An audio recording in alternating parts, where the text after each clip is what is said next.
Lumberjack support sponsors and hope you'll do the same. Without them, these broadcasts wouldn't be possible. Now we'll send it out to the field where Tim Parrish is waiting with the pregame show. And as always, go Lumberjack! And welcome, Lumberjack fans. Tim Parrish here in Moscow, Idaho. We are at Moscow Bear Field, where the Lumberjacks are getting set to battle with the Bears of Moscow. Pretty nice night here in down in the Moscow area. About probably 80 degrees, maybe 79 degrees at the moment. Not really a breeze to speak of, and clear skies. It's a good night for some football action. And really, that's about all we've got. We do want to thank Two Saints Brewing, as they are one of our single-game sponsors for tonight's broadcast. If you get a chance, stop by Two Saints. They are located right across the street from Harvest Foods, over there right on the St. Mary's River, where Hidden Gem Resort used to be, the arcade. And they have a nice little place in there. They've got 3 or 4 TVs set up so that you can get Monday night, Sunday night, and Thursday night football action, and all of that with a little bit of food. And, of course, locally brewed adult beverages. So stop by Two Saints Brewing if you get a chance. What else do we have? I think that's about it for right now. We'll take a quick break. When we come back with the Potlatch #1 Federal Credit Union Countdown to Kickoff, we will have our interview with head coach Hayden Humphrey. It's not just saving. It's preparing your kids for college, owning your tomorrow, and saying yes to that home trip or the next chapter. At P1FCU, we believe saving should work as hard as you do because every dollar you set aside is a step toward freedom. We're not just your credit union, we're your future's biggest fan. Explore better banking with P1FCU. Learn more at p1fcu.org. Insured by NCUA. Kenny and the crew at 10th Street Superstop invite you into the biggest convenience store in town. 10th Street Superstop is your one-stop shop for gas, propane, snacks, and ice-cold drinks. Stop in for breakfast or lunch, breakfast burritos and pizzas at Panini's and Fajita Burritos. 10th Street Superstop has something for everyone. Whether you're headed to a Lumberjack game or out into the woods, 10th Street Superstop is the place to stop for anything you may need. 10th Street Superstop on North 10th Street in St. Mary's. When you think of Potlatch Deltic, you might think logs or lumber. When I think about Potlatch Deltic, I think of family, community, compassion.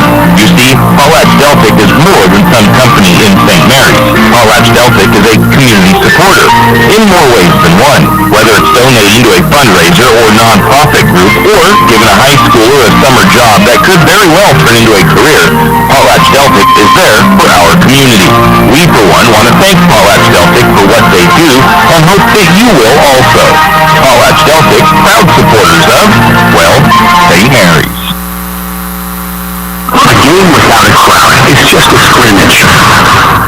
A performance without an audience is just a rehearsal. Without your presence, high school sports and the performing arts aren't possible. Ensure that these essential extracurricular activities continue to enrich the lives of students in Idaho. Purchase a ticket to your local high school's game of performance. This message presented by the IHSAA and the Idaho Athletic Administrators Association. Well.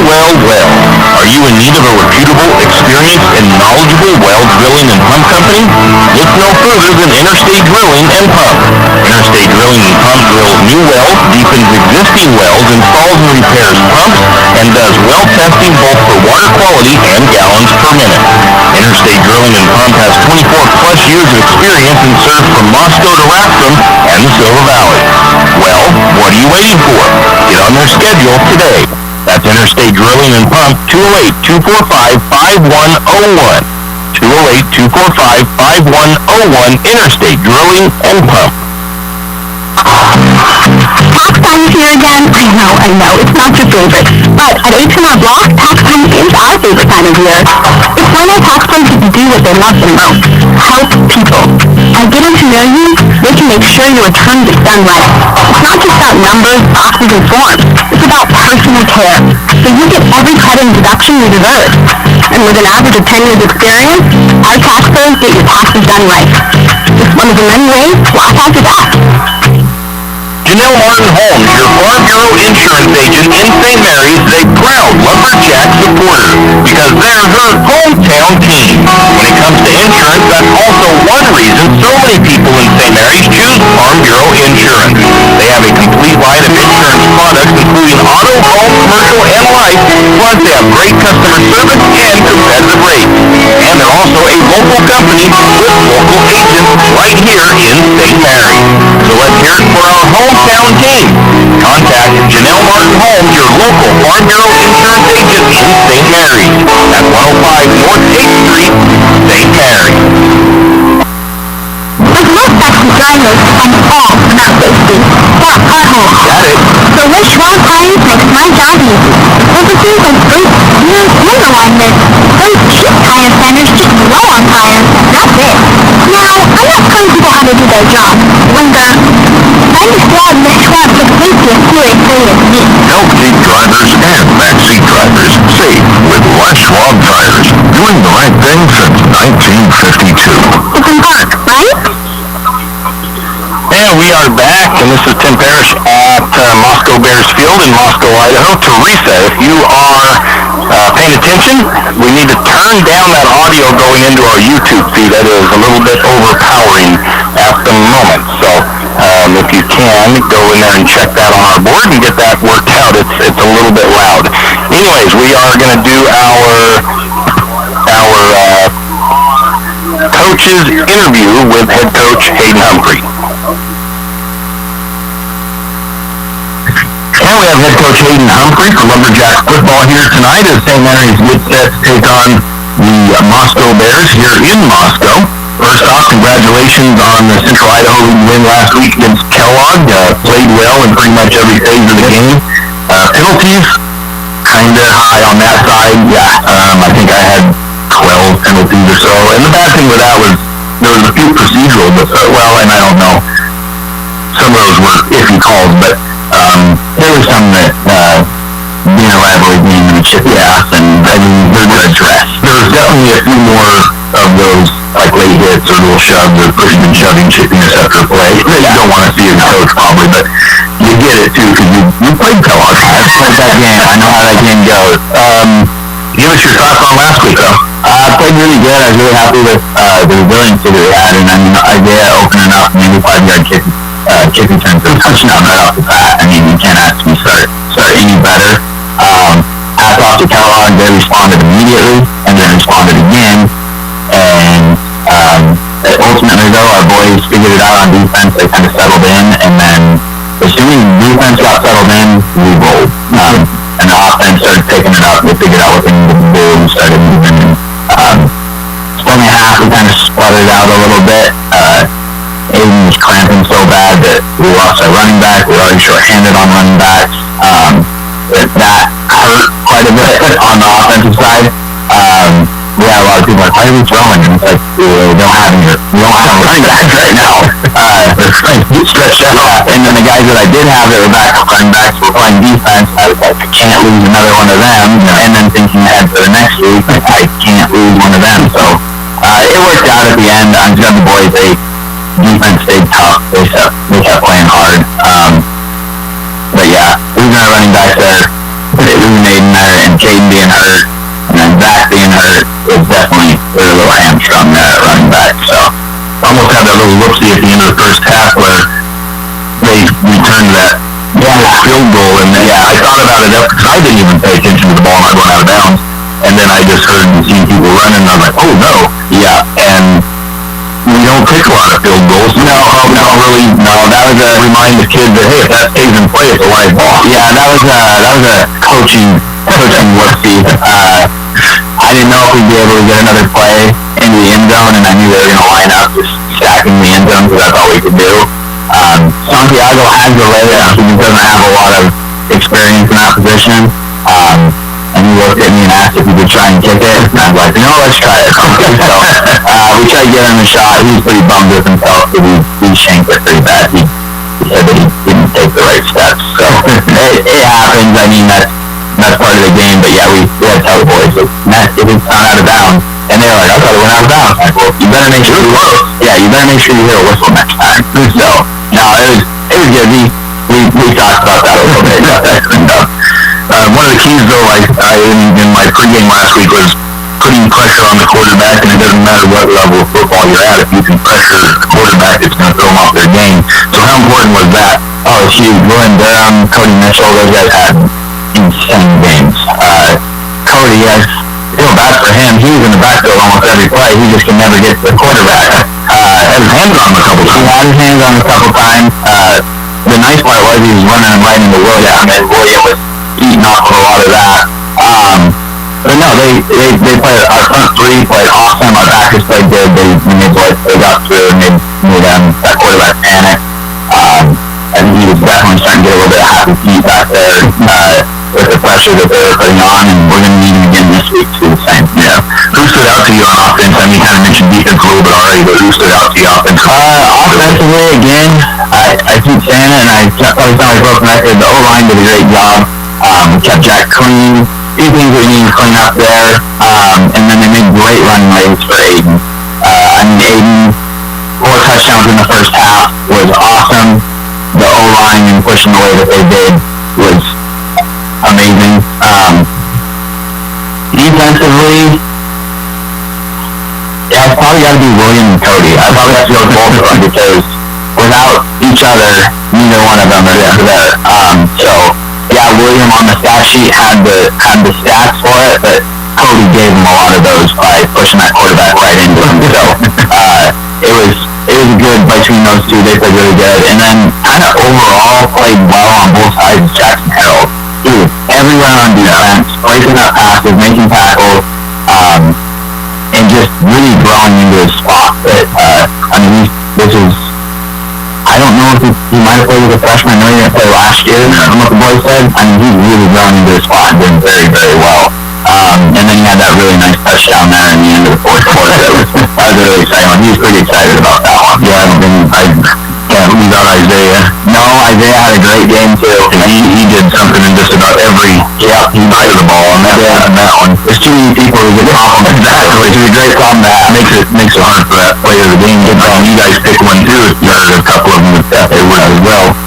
All right, we're talking with head coach Hayden Humphrey. We'll take a break and we'll come back with more. Archie's IJ is not only a proud supporter of Lumberjack sports, but a proud supporter of the St. Mary's community and shopping locally. When you shop local, you help businesses support other local businesses, as well as helping your local businesses to provide jobs. Did you know that local business taxes help maintain communities and counties by fixing roads and maintaining recreational facilities? Local business owners invest in the community and have a vested interest in the future of our community. So won't you help Archie's ICA by supporting your local businesses and shop locally? Oh yeah, and let's not forget those lumberjacks.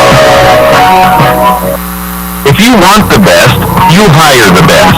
Upgrade Roofing and Construction has over 25 years of experience and is licensed and insured.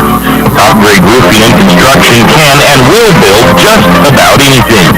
Need a deck? They can do it. Need siding? Yep. How about a fence? Of course. Upgrade Roofing and Construction might even build you a chicken coop if you ask. That's Upgrade Roofing and Construction. Call Vince for a free consultation at 208-269-3111. That's 208-269-3111. Upgrade Roofing and Construction. Hughes Hardware wants to invite you to come in and take a look. Hughes isn't just about hardware. Whether you need dish soap and sponges to clean up after your husband's guys' night, or floor solutions for your wife's shopping addiction, you can find it at Hughes. Come see the difference. Everything you need, from a blow dryer to replace the one your toddler dropped in the toilet, to a bathroom scale to help your hubby stay on his fitness goal. Hughes Ace Hardware is the place to get the products you need and the help you want all the time, every time. Hugh and Margie Gannon of St. Mary's are proud to support the Lumberjacks and this Lumberjack Sports broadcast. The Gannons want to wish the Lumberjacks the best of luck this sports season and want you to know that they are proud of you. The Gannons say, "Go Lumberjacks!" You always hear on the radio, cross the bridge to savings, but it's true. St. Mary's Harvest Foods has what you need when you need it. And if you don't see it, Then just ask one of the friendly staff, and they will gladly help you find what you need. From meat, super fresh produce, and dairy, St. Mary's Harvest Foods will save you big on the things you need the most. No time to cook tonight? Then check out the hot deli for something quick for dinner. St. Mary's Harvest Foods, where you truly can cross the bridge to savings. And we're here with head coach Hayden Humphrey. Lumberjacks getting set to take on the Moscow Bears. We're here in Moscow tonight. The Bears appear to be a team kind of like Kellogg. They like to spread it out, throw the ball around. What else do you know about Moscow? The bigger school that we're playing, I like the attitude the boys have had going in. They're not scared. They're ready to go. That Bonner's loss is still fresh and stinging. So they don't want to have a repeat of that. They want to prove that we're legit. They've kind of been starting to feel a little disrespected in some of the statewide talk. So I told them, if you guys want to change that narrative, this is a game that you can do it. So we'll see how it goes. But yeah, no, they like to throw the ball. They play a pretty, from what I've seen, pretty preventative defense. They're a lot of a bend, don't break. They don't like to let anything over the top. They keep everything up in front of them. So we really need to make the right reads and make sure that we're executing. And then, like always, protecting the ball, keep the penalties to a minimum, and see how we do that. Speaking of that, feeling a little disrespect thing there, it surprised me quite a bit when I looked at Max Preps. And maybe it's because of Grangeville's 2 wins early in the season, but they're still ahead of even Priest River and Max Prep. So I was kind of, Max Prep Priest River might be feeling a little bit too like, we beat those guys. Yeah, how are they still ahead of us? If anybody can figure out the Max Prep formula and bring it to me, I'd love to have it, because I don't get it either. And I'm not saying we should be above those teams yet based off of our schedule, but no, I look at it and I still don't understand it. But it is what it is. Yeah. Like I told all the boys, you got to win your league. Win your league, and you don't have to worry about it. So. League is the most important aspect, especially when it comes to football. Yep. I would imagine getting pressure on the quarterback would be key tonight as well, but what are some of your other keys to victory for this evening? I would say controlling the line of scrimmage. They have some big kids. Not a lot of big kids, but they have some big kids up there, so we need to make sure that we can, move the ball on the ground, because when we can get the ball moving on the ground, it really opens up the rest of our offense. It's going to be a little more of a challenge tonight with some of our running backs being a little dinged up. So we're going to lean on some other guys and see how they come through with us. We've got a few wrinkles to add in to hopefully spread the rock a little bit on that. But I think our offense, the way our offense has been playing, I'm very happy with everything they've done. We move the ball well. So just keep the offense going the same. And then defense, limit the big plays, gang tackle, keep everything in front of us. We know they're going to just take little dinks and dunks. They'll take their occasional big shot. So be ready for that. But just know your personnel, know who you're playing, and they've done a good job of watching film and getting ready for film this week. So I'm excited to see how they do. Yeah, your offense is rolling pretty good when your quarterback is number 2 in the state of Idaho in Max Preps. Not just 3A. He's number 1 in 3A, but no, he's having a great year, and it couldn't happen to a better kid. He's a great kid. He's put the time in. He's put the work in. And he's such a smart kid. There's not enough that can be said about Jack and Brock too. Yeah. Not to call Brock there, but Jack. He's such a smart kid. Yeah. And he's a worker. He works. I forget where Brock is. He's ranked up high in the state 10, too. Top 10 of the state for receiving. No, that connection those two have is unreal. Brock's so smooth. He just finds a way to get open. Even when he's covered, he finds a way to get open. And then those two just know how to get it there to each other. So. Well, with his height disadvantage, sometimes he has to be able to find a way to get open. Yeah, he's blessed with the good height genes like I was. He's good at getting disrespected because he's so small, but he's quick, he's fast, and he's good at just getting open. Well, it's proven time and again that height isn't necessarily everything. I think even with your sophomore cornerback, Nate George isn't super tall, but he finds a way to win a lot of those battles. He does. He's a scrapper. All right. Well, Coach, thanks for talking with us. Good luck tonight. And any last words? Now just go, Jacks. All right. We've been talking with head coach Hayden Humphrey as the Lumberjacks get set to take on the Moscow Bears. We'll take a break and come back with more of the pregame after this. Jack Fuel Trucking knows that there are few things as important as wise use of our natural resources. And by utilizing the chips in the manufacturing of lumber, that is exactly what is accomplished. If you look beyond the wood chips, you see an entire community of schools, churches, and businesses, and most importantly, people. Jack Fuel Trucking believes in the responsible harvesting of our natural resources. After all, when you take a close look, those aren't just chips, they're an entire community. Jack Fuel Trucking.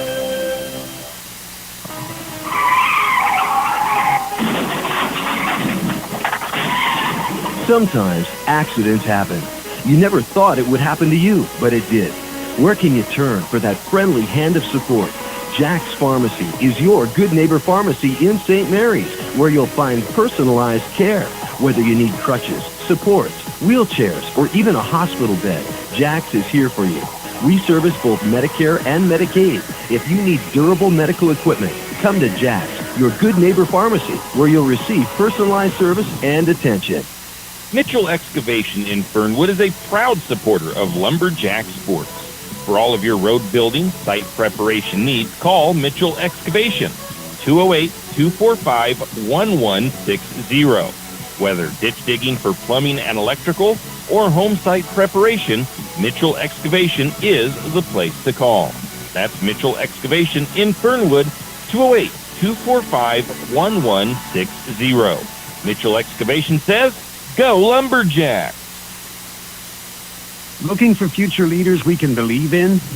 Look no further than the high school student athletes right here in Idaho. High school sports teach young people how to be effective leaders.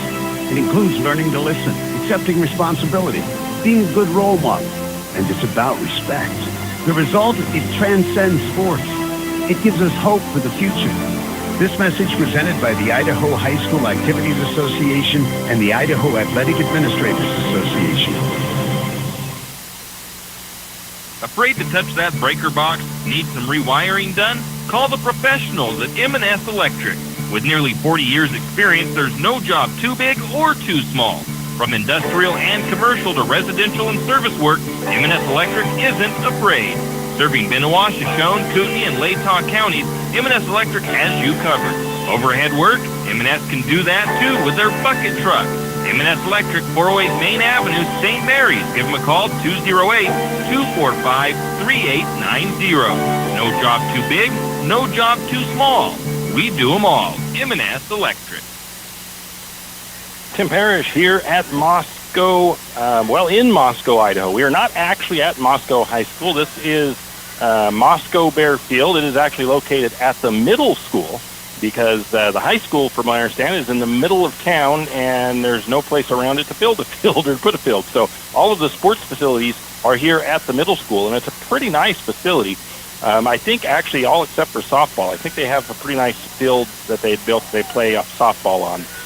But we got about 23 minutes until kickoff. Lumberjacks are out on the field warming up. The Moscow Bears just came back out on the field after going in at not at halftime, but to have some talk with their coaches. And hey, Todd Gilkey is here. He's down there on the field right now chatting with Donnie Moore, Humphrey.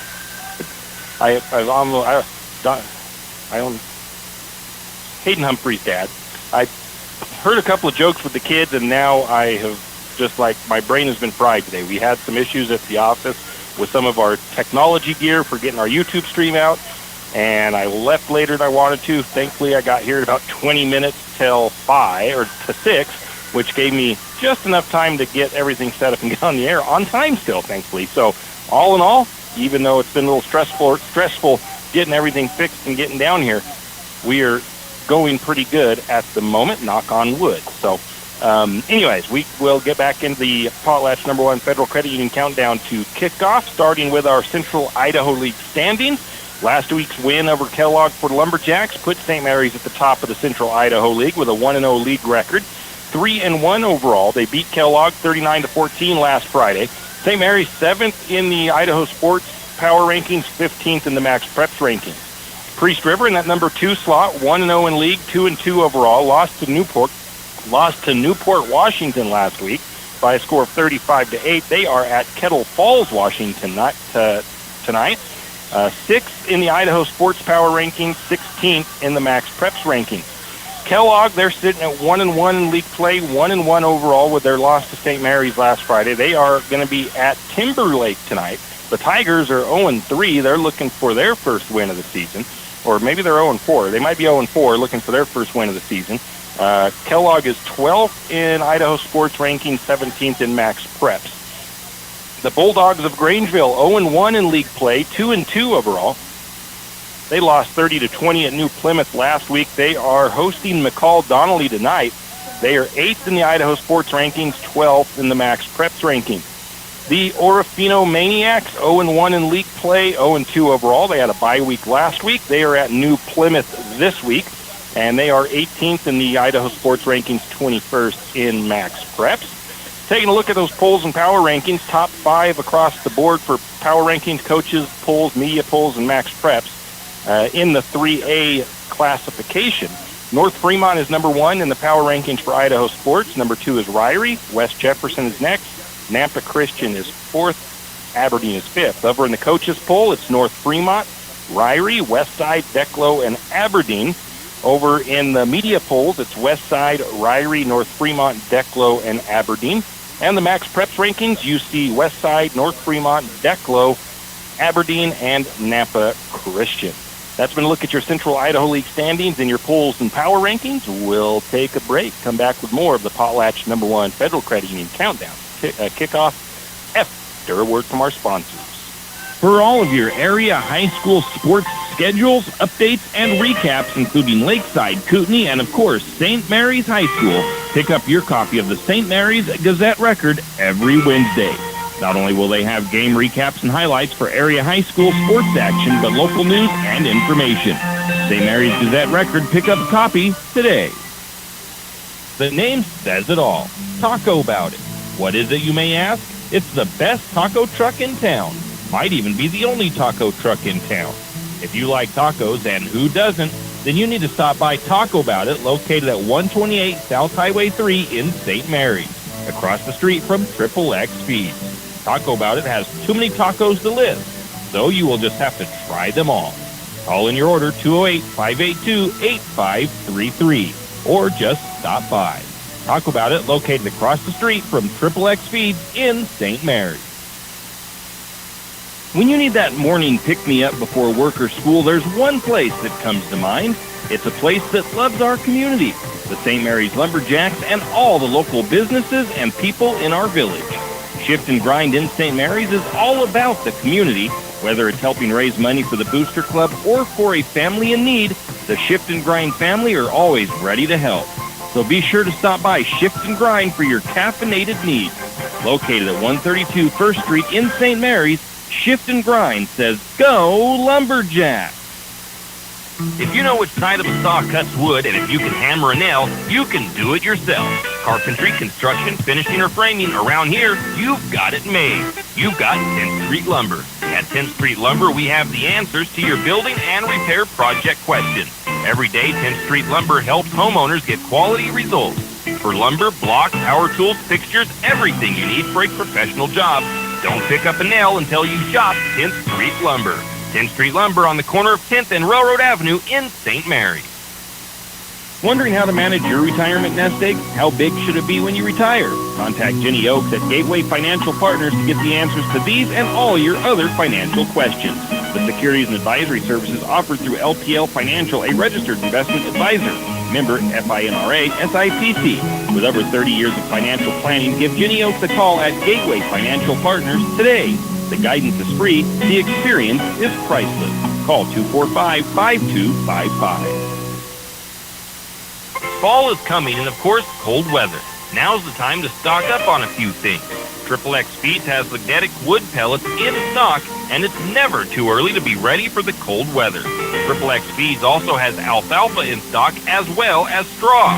And if you have some four-legged woodland friends that look a little hungry, XXX Feeds can keep you loaded up on deer feed and deer blocks. Don't wait until the last minute. Stop by XXX Feeds in St. Mary's today. Tim Parrish back here. We are at Moscow Bear Field in Moscow, Idaho. The Lumberjacks getting set to do battle with the Bears.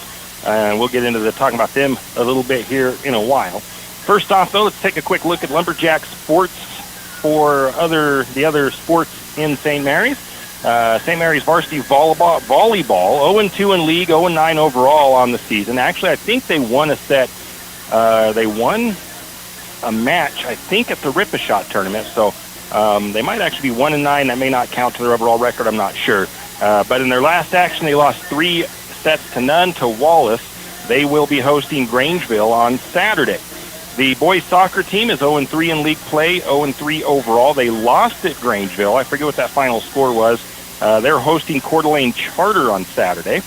The girls soccer team is 1-2 in league, 1-2 overall. They lost 2-0 at Grangeville last week. They will be also hosting Coeur d'Alene Charter on Saturday. JV football, they came down to Moscow last night, and in a hard-fought battle that went into overtime, I think the final score was 18-12. And St. Mary's fell in overtime for JV, but a really good game, it sounds like, talking to Coach Hayden Humphrey.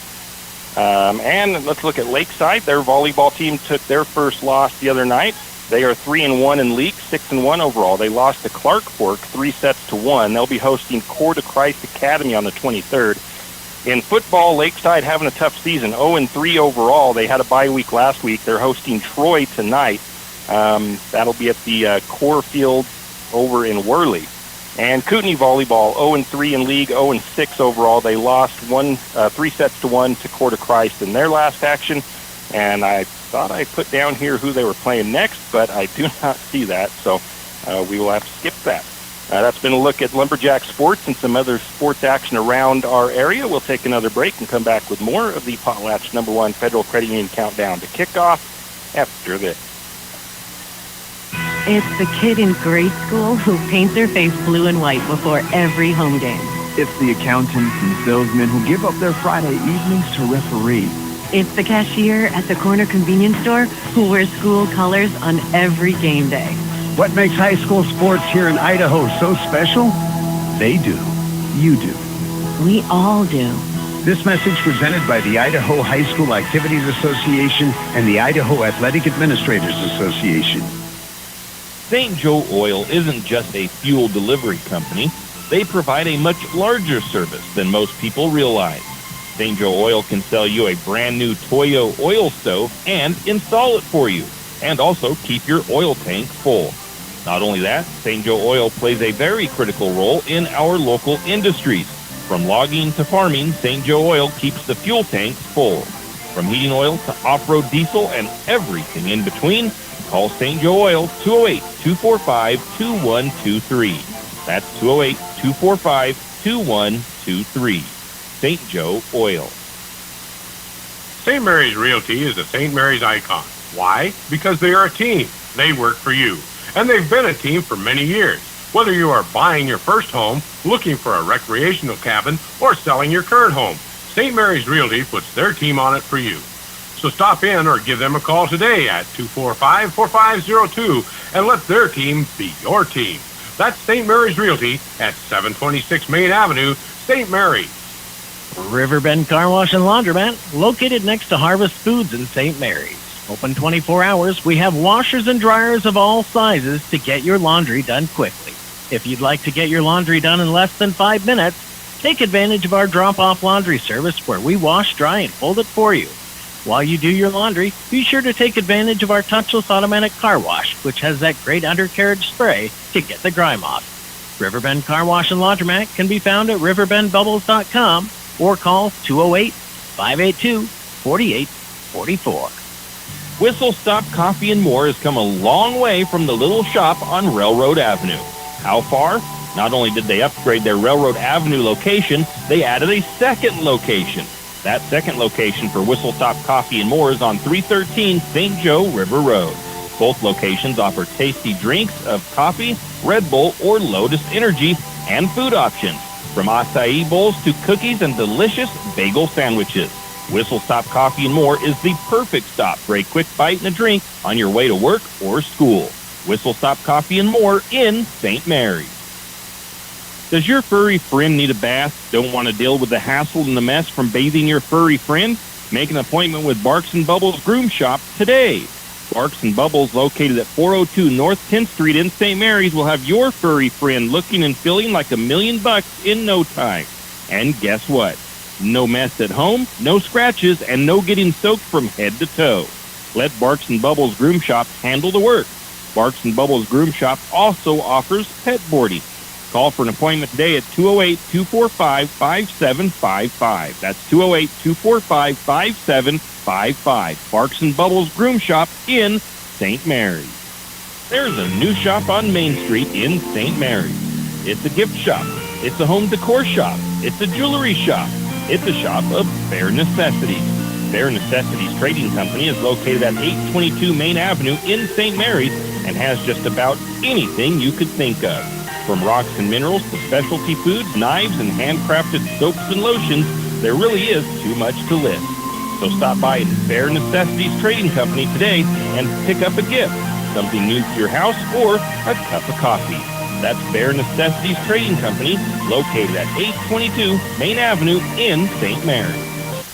Tim Parrish here at Moscow Bear Field in Moscow, Idaho. We are just under 11 minutes away from our opening ceremonies, and we'll take a quick look at the St. Mary's stats this far in the season. St. Mary's, the team, they're averaging 38 points per game on offense, 400 yards per game on offense, 200 yards passing, and, 180 yards, 220 passing and 180 yards on the ground per game at this point of the season.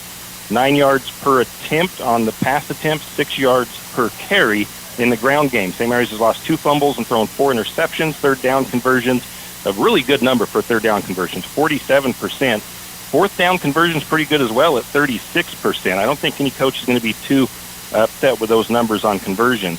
Offensive leaders, Jack Barta, the senior quarterback, 61 of 100 passing for 890 yards, 9 touchdowns, 4 interceptions. He's only been sacked 3 times. He is second in the state of Idaho in passing yardage for quarterbacks. Brock Barta is the senior wide receiver. He leads the team in receptions and yardage, 33 catches, 349 yards with 5 touchdowns, long of 55. He is 7th in the state of Idaho in receiving yards. Marcus Speakman, a junior, Lumberjacks will be without him tonight, but he has 4 catches for 142 yards, 2 touchdowns, a long of 80 on the season. Aiden Yearout, senior running back, leads the team in rushing, 40 carries for 377 yards, 8 touchdowns. He had 4 against Kellogg. He has a long of 90 yards. He is 16th in the state of Idaho in the ground game. Caden Morris, another one who Lumberjacks are without tonight. He is 23 carries on the season with 152 yards, 2 touchdowns, a long of 67.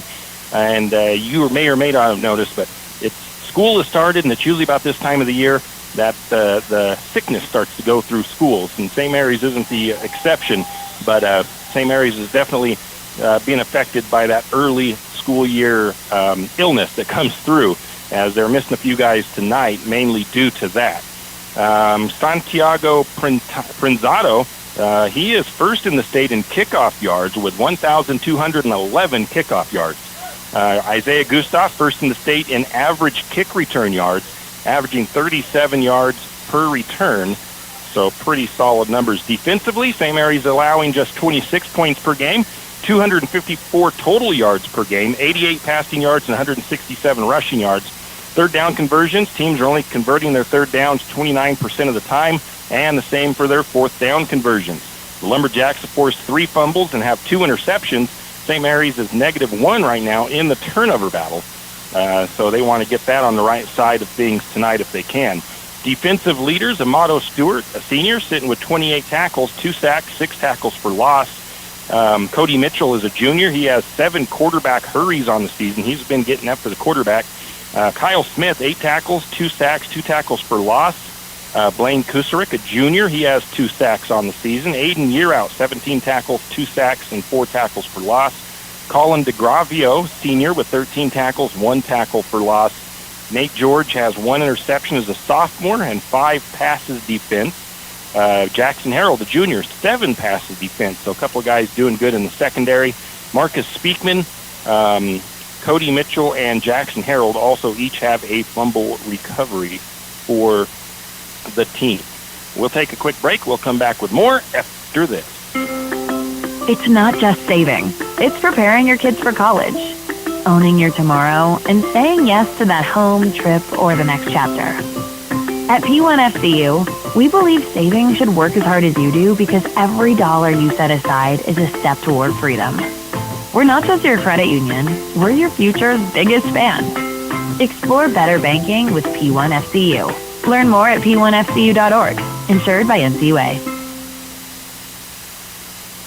Kenny and the crew at 10th Street Superstop invite you into the biggest convenience store in town.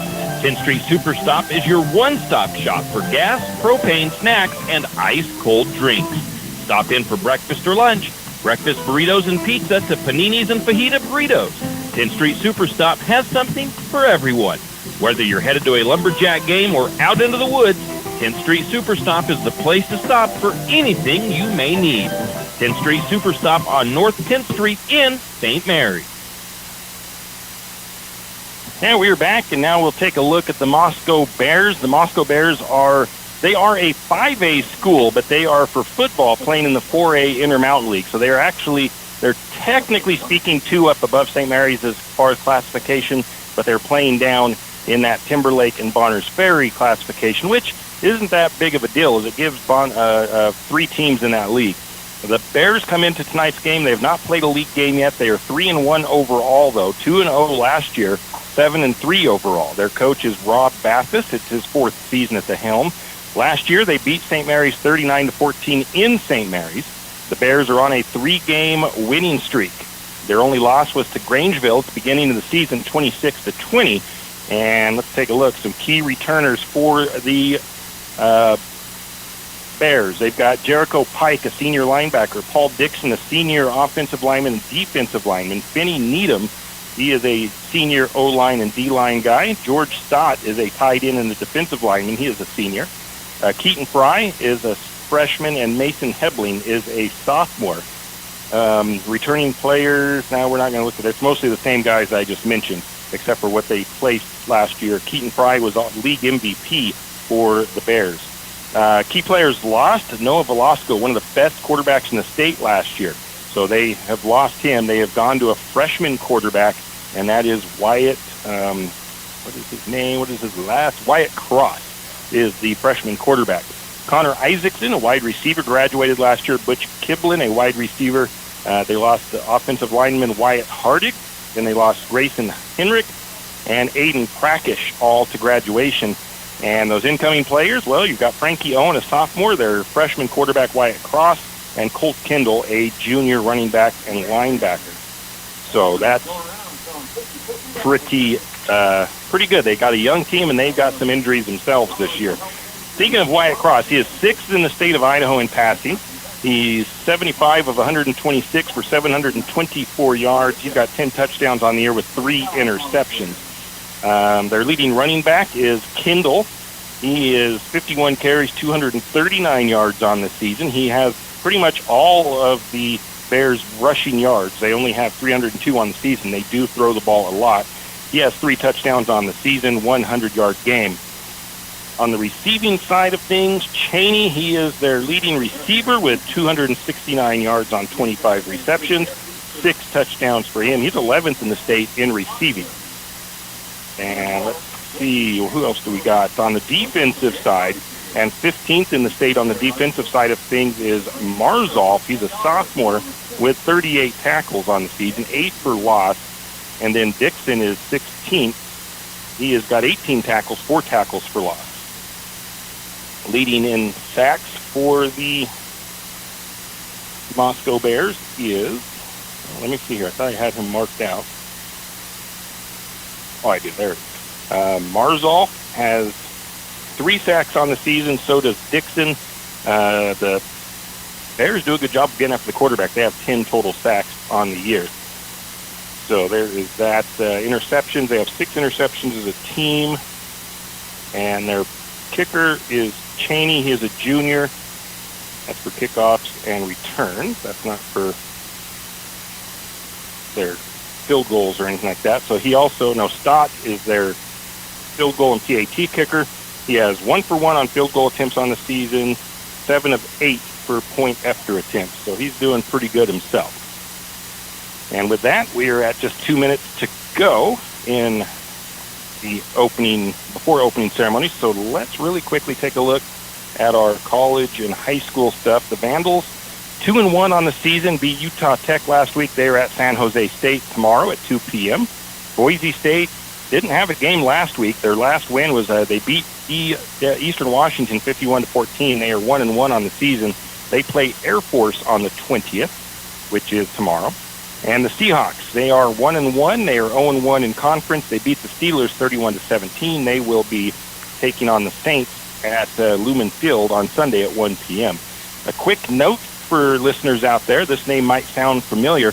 One of the players for the Bears is a junior, number 12. He's a wide receiver and a defensive end, plays over the safety. That is Curtis Carr. He is the grandson of course, Kurt Carr. I'm sure a lot of you might recognize that name. Let's see. I think that about wraps up our pregame. We're going to go ahead and take a break. We'll come back with their opening ceremony. When you think of PotlatchDeltic, you might think logs or lumber. When I think about PotlatchDeltic, I think of family, community, compassion. You see, PotlatchDeltic is more than some company in St. Mary's. PotlatchDeltic is a community supporter in more ways than one. Whether it's donating to a fundraiser or nonprofit group, or giving a high schooler a summer job that could very well turn into a career, PotlatchDeltic is there for our community. We, for one, want to thank PotlatchDeltic for what they do and hope that you will also. PotlatchDeltic, proud supporters of, well, St. Mary's. And we are back, and Lumberjacks lining up, getting ready, like they're ready for the national anthem. They got a sign held up for the Bears to come running through. Their cheerleaders are holding that sign up. Quick note, don't forget that this Sunday there's going to be a gun show in St. Mary's by the St. Mary's Gun Club. It'll be at the Cormana Building, 9 a.m. to 4 p.m. Admission is $5. 12 and under is free. If you need or have any questions, you can get a hold of BJ at 208-582-2909, 208-582-2909. And once again, Two Saints Brewing is proud to be a sponsor of tonight's broadcast of Lumberjack football. Don't forget, they've got TVs over there now, and you can go watch Monday night football, Thursday night, Sunday night, during the day Sunday games, of course.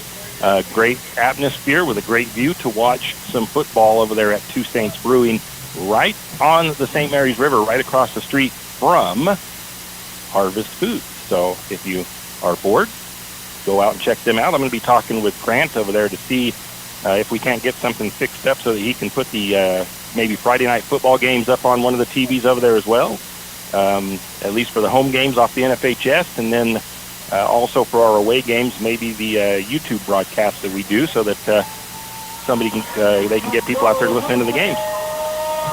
So the Moscow Bears coming out onto the field. The cheerleaders held that sign a little bit too high. The first couple of guys ran right underneath it, and a couple of the next guys had to reach up and knock it down to get it to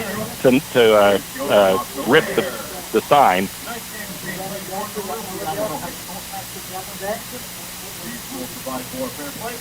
So we'll wait and see what we got going on first. I don't know if I'm going to be able to stand for the national anthem. This seat in here is pretty hard to get out of. So we'll see.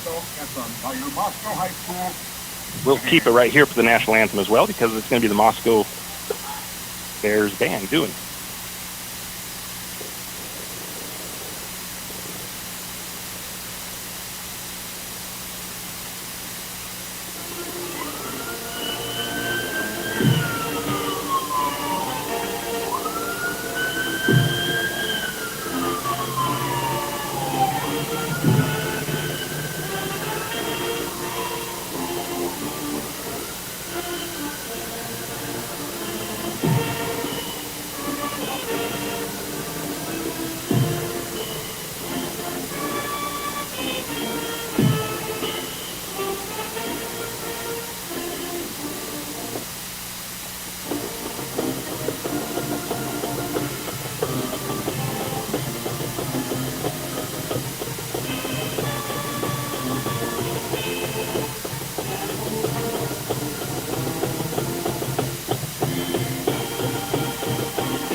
was the national anthem performed by the Moscow Marching Band. Good job by the Bears.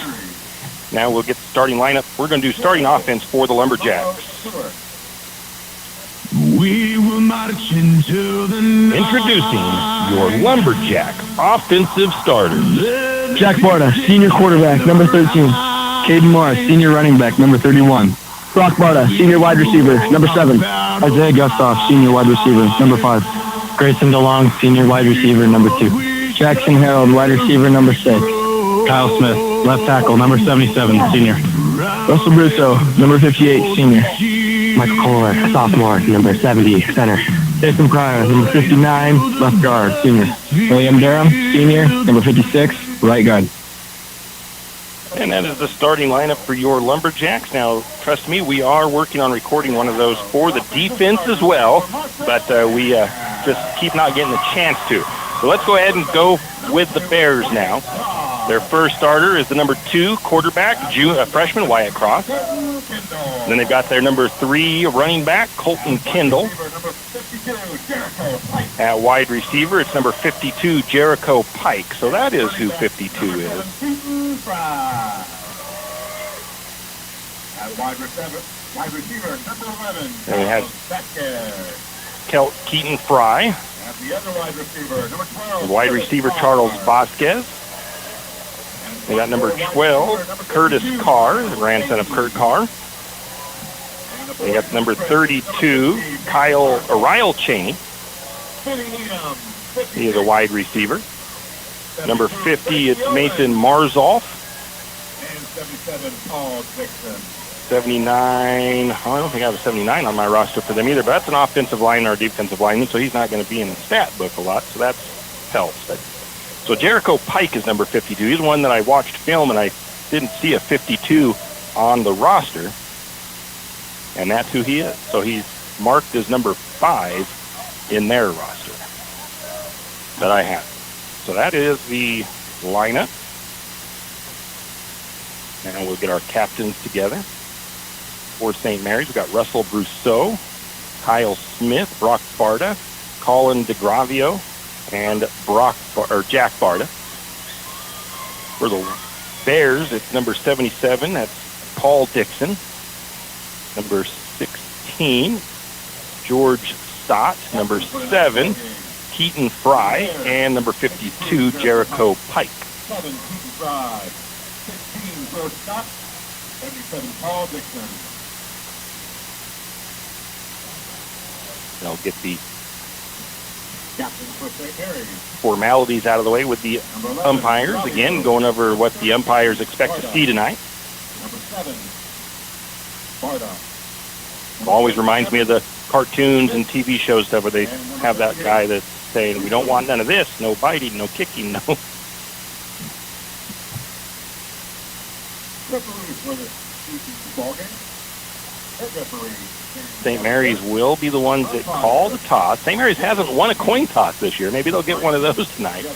But like I said, I've talked to Coach Humphrey, and it's kind of not really a sticking point, but they all kind of argue a little bit about what they want to do if they do win the coin toss. One guy wants to go on offense, one wants to go on defense. So they haven't had to make that decision yet this year. So the Lumberjacks won the toss, and St. Mary's will defer. So the Lumberjacks will go on defense first. Lumberjacks will kick off. St. Mary's will kick from right to left. At this time, I'd like to say thank you to our Bear Boosters who provided our Purple Rio t-shirt. Starting with a new stat program for this game. If you're on our YouTube stream, you notice that we have the feed to the stats on there so you can see stats and score. So I've already done a game with it to kind of get used to it. So hopefully everything goes fairly smoothly with it. Santiago Prinzato will kick off for the Lumberjacks, the Italian exchange student. And mark down kick returners for... I don't think I did pick out kick returners when I watched film for the Bears, so we'll wait until they get their guys out there. One of the kick returners looks to be Jericho Pike.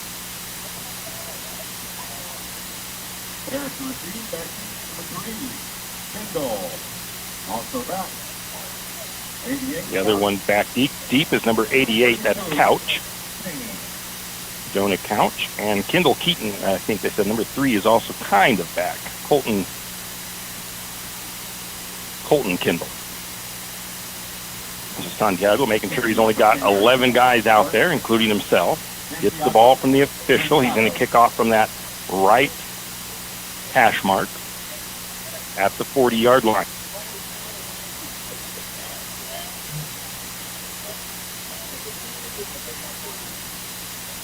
Teeing that ball up, ready to get going.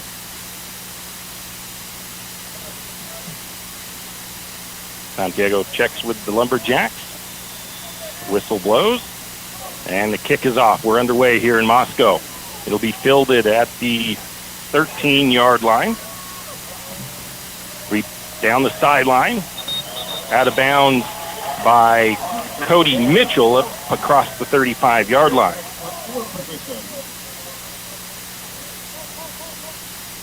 My roster is not showing up here for the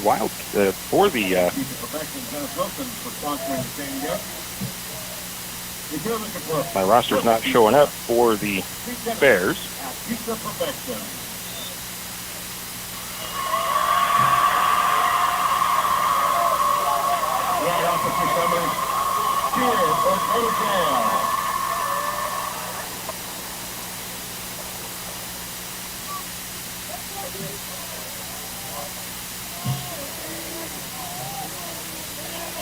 First, there's going to be a handoff up the middle for the Bears. Not much of a gain there. No gain. Tackled by Cody Mitchell. Brought down by 65. Did not see who made the run for the Bears. But again, their roster didn't show up in my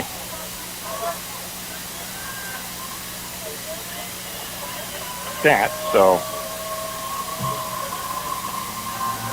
we'll have team stats for the Bears apparently.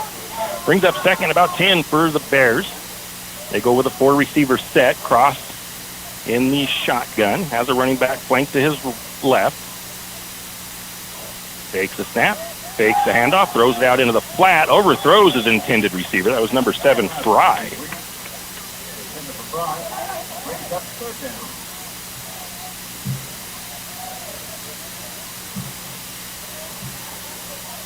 And it'll be 3rd and 10.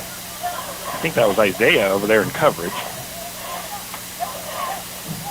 3rd and 10 for the Bears. Still at their own 35 is where they've got it on the scoreboard. 3 receivers to the top of the formation, 1 to the bottom. Cross in the shotgun. Running back flank to his right. Lumberjacks see if they bring pressure. That'll be one of the keys tonight. Then they'll look to throw. Got a little bit of pressure on him. Deep over the middle. It's going to be bad. Not really batted up in the air. Grayson DeLong gets in the way. It was intended for the number 32 of Cheney, and it comes off of Cheney's face mask. And it'll be incomplete, and the Lumberjacks will hold 3 and out for the Bears. The Bears looking to punt, and the punter is number 16. That's Stott, or I think that's who that was out there.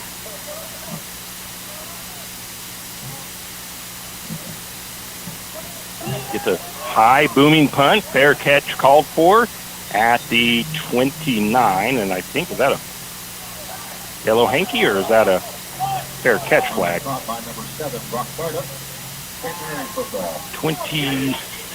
27 yard line is where St. Mary's will start. No return.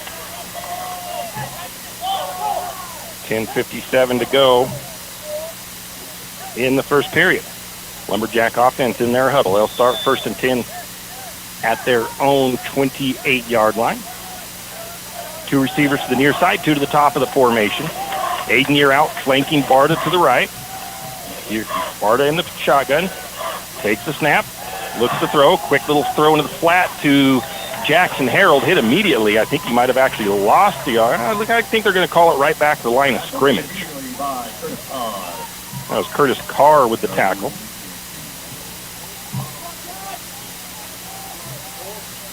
Second and 10 for St. Mary's. Good job by the Bears defense reading that and getting a guy down there to tackle Harold. Same formation, 4-receiver set. Sparta moves Year Out, hands the ball off to Year Out. Year Out's going to be met in the hole by number 32, Cheney, for no gain. By number 3, Kendall. Lumberjacks drive starting off a little bit slow. 3rd and 10. Also at the bottom of the pile, 77, Big Paul Dixon.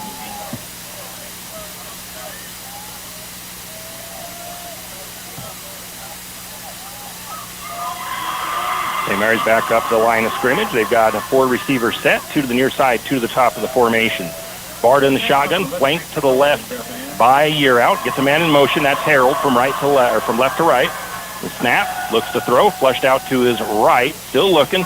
Gonna throw it to, who was that? Oh, that was Jackson Harold that made the catch and got hit and fumbled the ball at about the 30.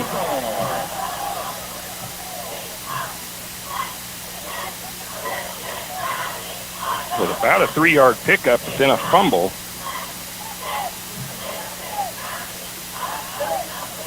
The Bears recovered it.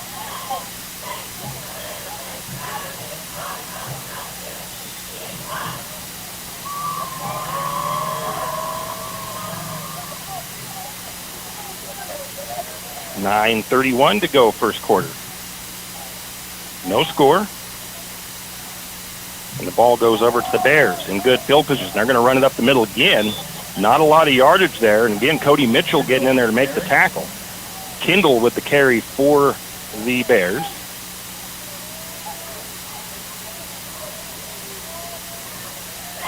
Picked up about 4.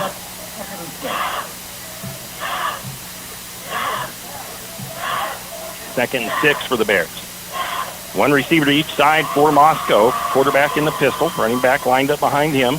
Cross is going to get the Lumberjacks offside. The offensive line moved as well.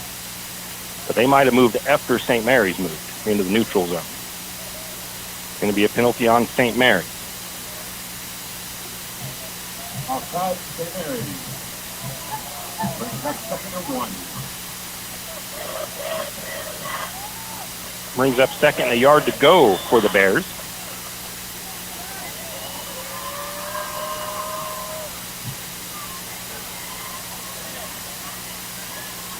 Moscow up to the line of scrimmage. This time they're going with still a 2-receiver set. Running back lined up behind the quarterback, Cross. Cross takes the snap, looks to throw. He's going to look deep down the sideline. And that ball is caught just over the top of Nate George. George had great position, great coverage. Just a perfectly thrown ball by Cross to be able to get that just over the top of the receiver's shoulder. And the Bears are going to strike first here tonight in Moscow.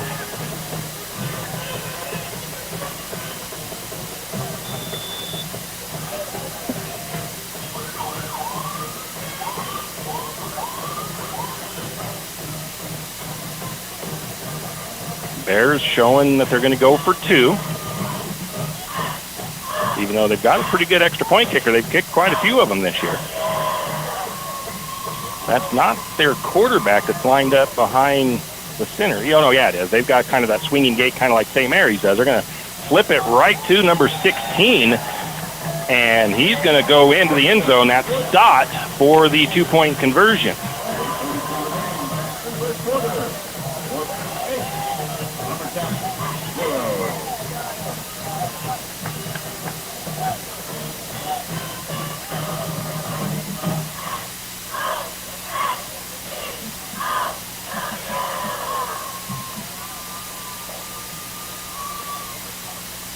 So it'll be 8-0 over the Lumberjacks. It was 2 plays, 30 yards on that possession for the Bears, if my scoring summary is correct.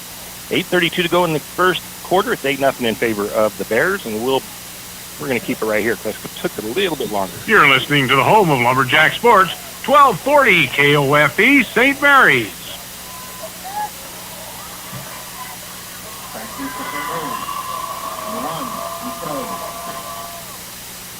Lumberjacks have Barda, Brousseau, and Gustav to return the kick. And number 7, Barda.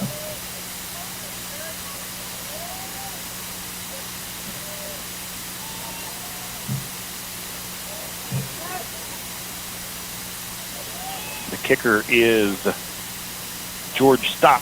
He'll kick off for the Bears.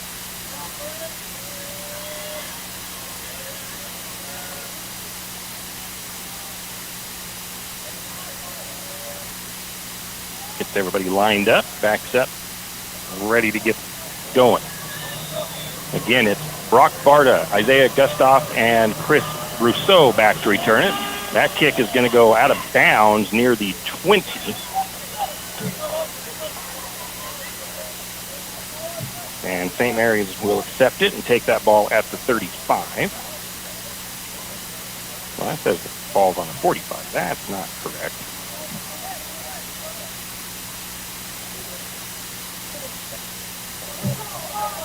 St. Mary's takes over at the 35-yard line.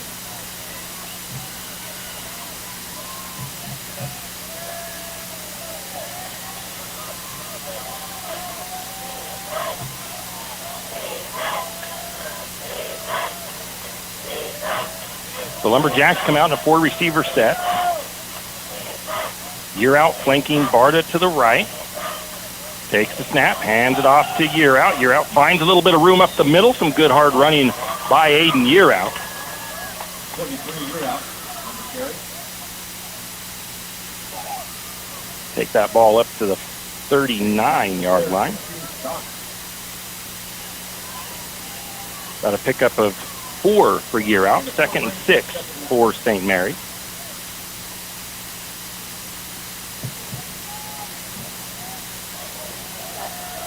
Lumberjacks out of the huddle. 3-receiver set to the near side. Gustav to the top of the formation. Barda in the shotgun. Year Out flanked to his right. To his left. Now moves to the right. Takes a snap. Going to be thrown out into the flat. That's going to be Barda. And Brock Barda will make the catch, but get swarmed under and lose a couple of yards.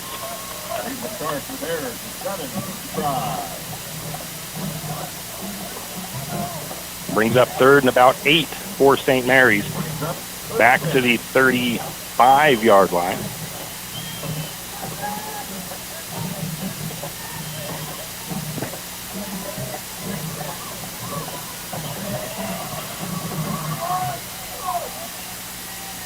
Four-receiver set for St. Mary's, 2 to each side of the formation. Barda in the shotgun, flanked by Year Out, moves him to the left. And going to get a pre-snap penalty there on St. Mary's. Somebody moved a little early.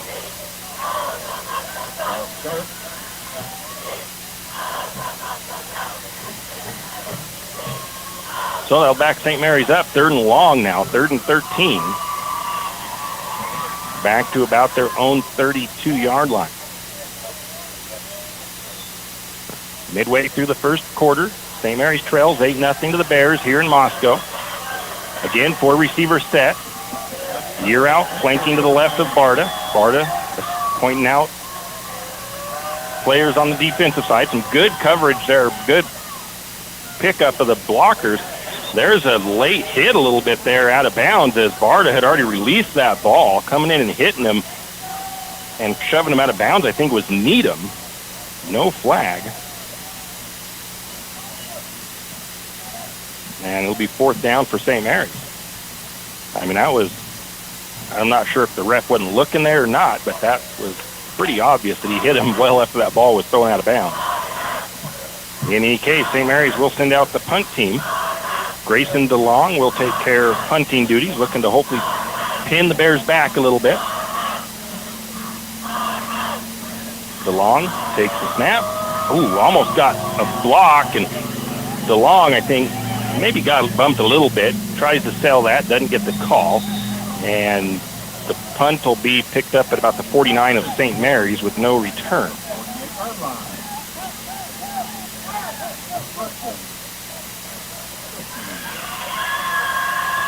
Looks like they're going to mark it actually right at the 50. 6:36 to go in the first period. The Bears lead 8-0. And Lumberjacks back on defense.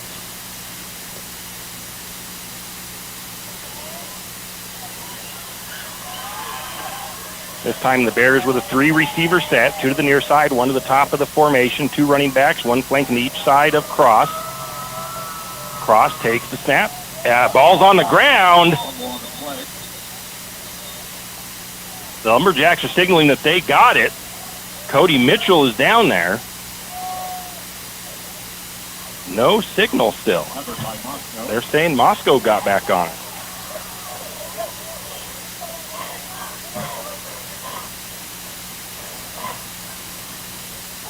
No gain, no loss.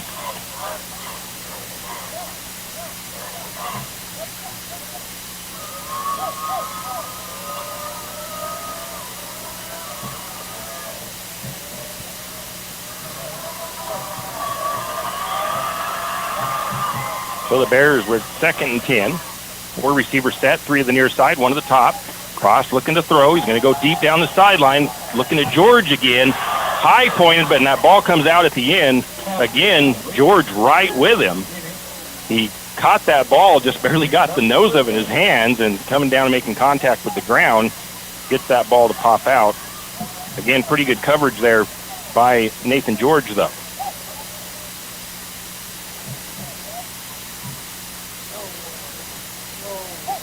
Brings up 3rd and 10 for the Bears.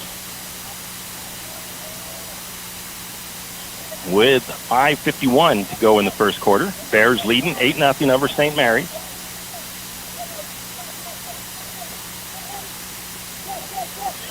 Bears quickly to the line of scrimmage. 3 receivers to the near side, 1 to the top. Cross calls for the snap. Got some pressure coming through. They're going to hit number 12 in the middle of the field. That's Carr. And he's going to break loose. Can he get to the end zone? He's going to just get past Grayson DeLong. And Curtis Carr will take it to the end zone for Moscow.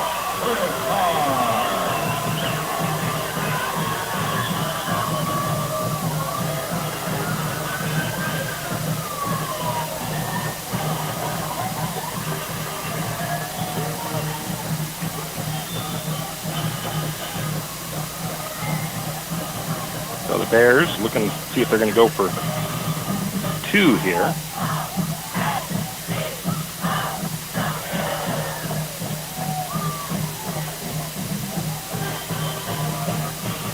As the Bears are now up 2 scores over the Lumberjacks. 14-0 pending the extra point or the 2-point try. Same formation they used earlier. Going to snap it this time to the quarterback. Cross, lots of guys open behind him, and it'll be good.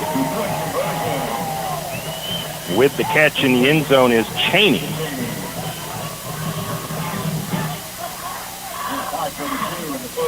Makes it 16-0 in favor of the Bears. That was a 3-play drive, 50 yards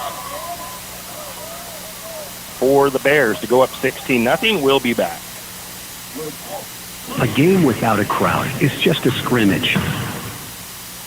A performance without an audience is just a rehearsal. Without your presence, high school sports and the performing arts aren't possible.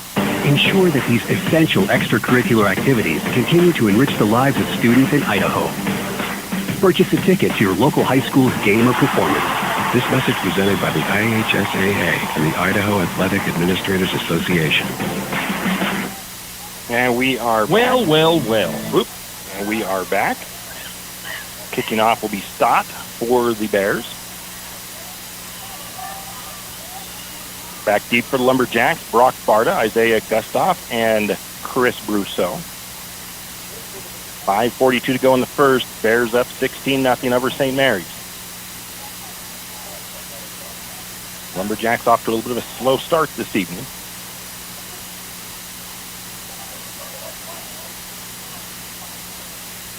Stott lines up his guys. The kick is on the way. Nice deep kick. Going to be fielded at the 10 by Gustav. Gustav will make one guy miss. And finally be tackled across the 20 at about the 24.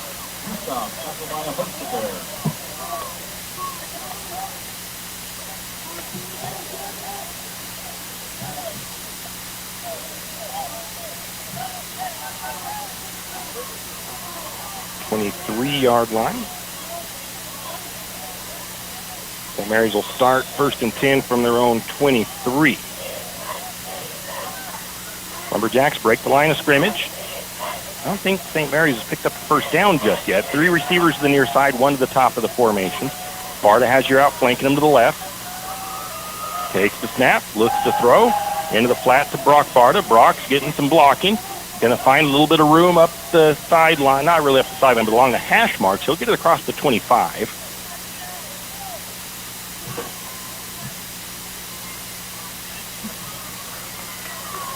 Takes that to about the 28-yard line. Pick up a 5. Brings up 2nd and 5 for the Lumberjacks. 3 receivers to the top of the formation this time, 1 to the bottom. Year out, flanking Barta to the right. Barta takes a snap, hands it off to Year out. Pretty big hole opens up. He bounces it outside after a little stiff arm, carries it to about the 39-yard line. It'll be a first down for St. Mary's. Nice hard running by Aiden Year out.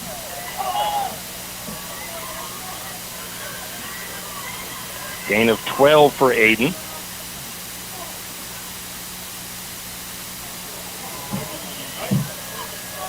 Lumberjacks get their play in quickly. Back to the line of scrimmage. 3 receivers again to the top of the formation, 1 to the bottom. Year out, flanking Barta to the right. Barta takes a snap, looks to throw. He's going to find Jackson Harold in the middle of the field. Jackson's going to be tackled from behind, but across the 50 into Moscow territory. Down to about the 41 of Moscow.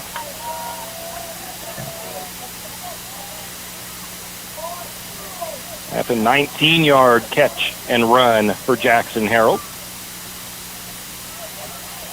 Give the Lumberjacks 1st and 10 in Moscow territory. St. Mary's breaks the huddle. 3 to the near side for their wide receivers, 1 to the top. Barta in the shotgun, has Year out flanked to his right. Takes the snap, hands it off to Year out. Year out, looking to the right side, finds some room, left side. Nice little jump cut, still on his feet. And another nice gain of about 14 for Year out. St. Mary's down to about the Moscow 24.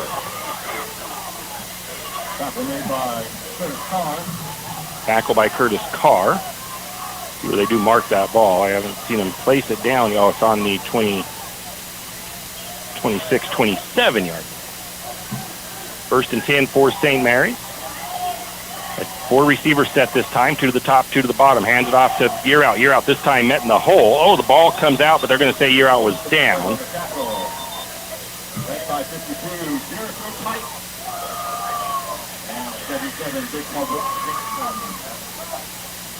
Year out lost his helmet. Lost a couple of yards there on that play.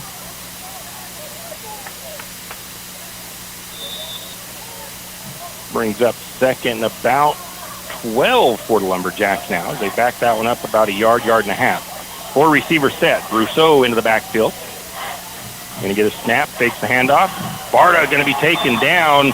Hands up to the face, though, and we're going to get, should be a penalty face mask on the Bears.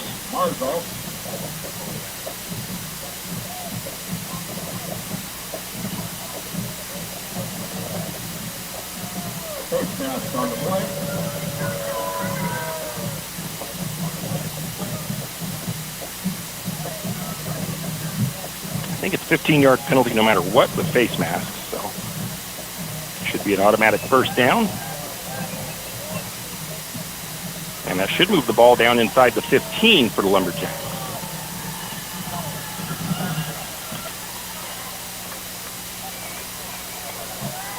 So the Lumberjacks have 1st and 10 on the Bear 13-yard line. That pressure came through pretty quick, but the Bear defenders got their hands up around the face mask and brought Jack down by the face mask. 3 receivers to the top, 1 to the bottom. Year out back into the game, flank to the right. Going to take a snap, hands off to Year out. Oh, submarining through and getting Year out in the backfield was Castillo. No, not Castillo, that's George Stott. Might have lost a half a yard there. Brings up 2nd and about 11. Looks like a loss of 2, actually.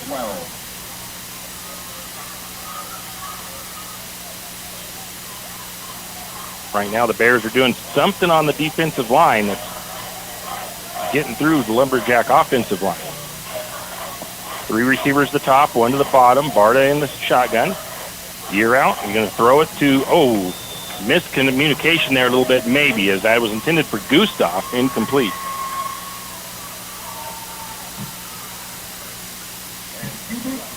Gustav looked like he was doing a kind of a slant, and that was throwing more to the outside. I think might have been expecting more of a comeback or a stop route there.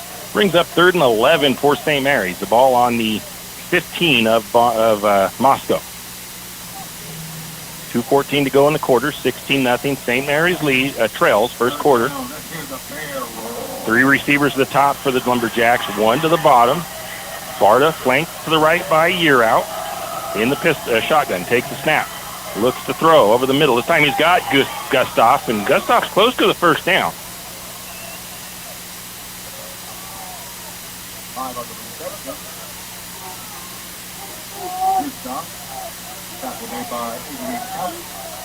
Call that a 11-yard pickup. St. Mary's going to run it up. Whoa, a Bear comes out with the ball. I think Year out was running that up the middle, and one of the Bears stripped out of his hand and took it from him. Jericho Pike, from what I understand, stripped that ball out of Year out's hands. I think Year out was thinking he was down.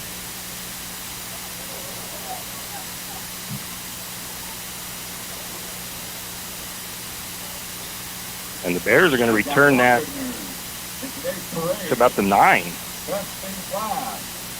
The juniors winning $250 for their Hotel Rio float.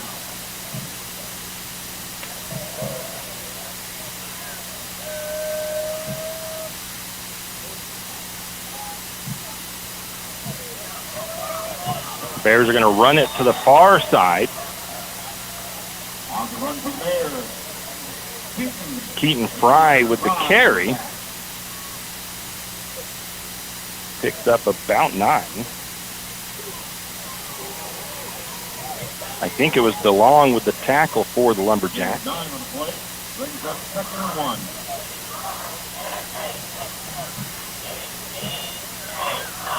Second and 1 to go for the Bears.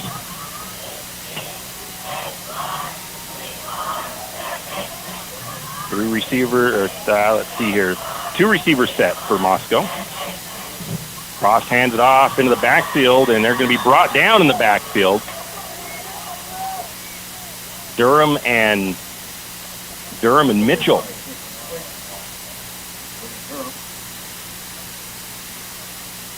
Durham and Mitchell combined for the loss of yardage. About a 3-yard loss.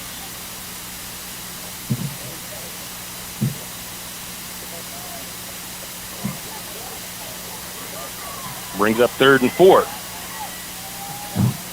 Bears going with a 4-receiver set. They got 3 to the near side, 1 to the top. Cross has a running back flanked to his left. Fakes the snap or the handoff. Going to throw it over the middle. Caught. Forced out of bounds by George. Just maybe enough for the first down.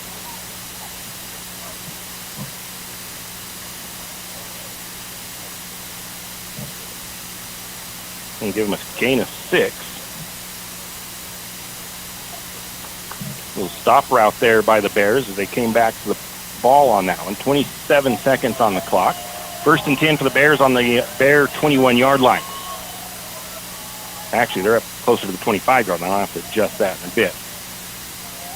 4-receiver set for the Bears. And take snaps cross, fakes the handoff, a quick throw in the middle. That ball was bobbled, and they're going to say he pulled it in. I thought that ball came out and hit the ground. George there to make the tackle. Pick up a 5. 5 on the play, brings up 2nd and 5.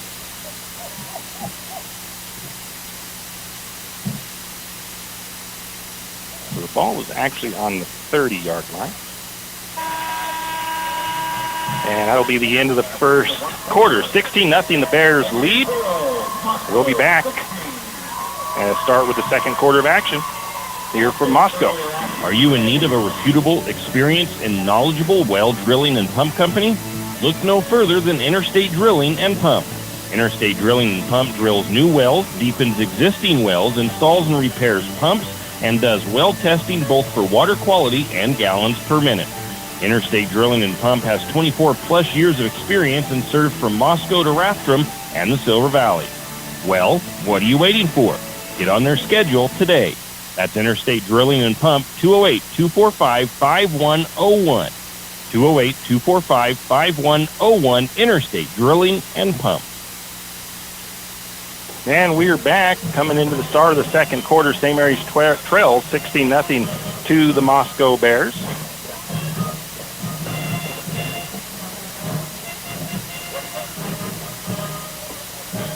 They'll switch ends. The Bears at their 30-yard line, 2nd and 6.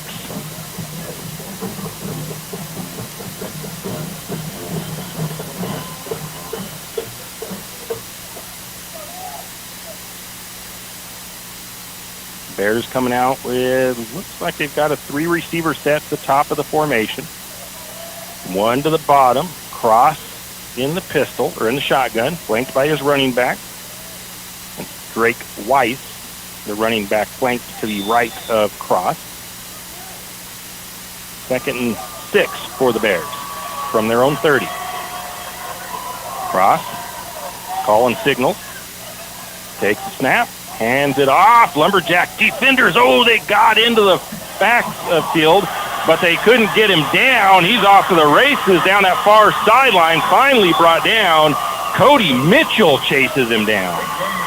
That was a big gain, as St. Mary's could have had him for a loss. Instead, it's going to go for a big run under Lumberjack territory all the way to the 33 of St. Mary's. So it's a 37-yard run, and I'm actually more impressed that Cody Mitchell was able to come back and catch him and tackle him. Cody, one of the defensive linemen. 1st and 10 for the Bears. 4-receiver set, 2 to the top, 2 to the bottom. Cross takes the snap, hands it off again. This time it's going to be a short gain. Mitchell's going to get him. There's a flag that comes in. I don't know why.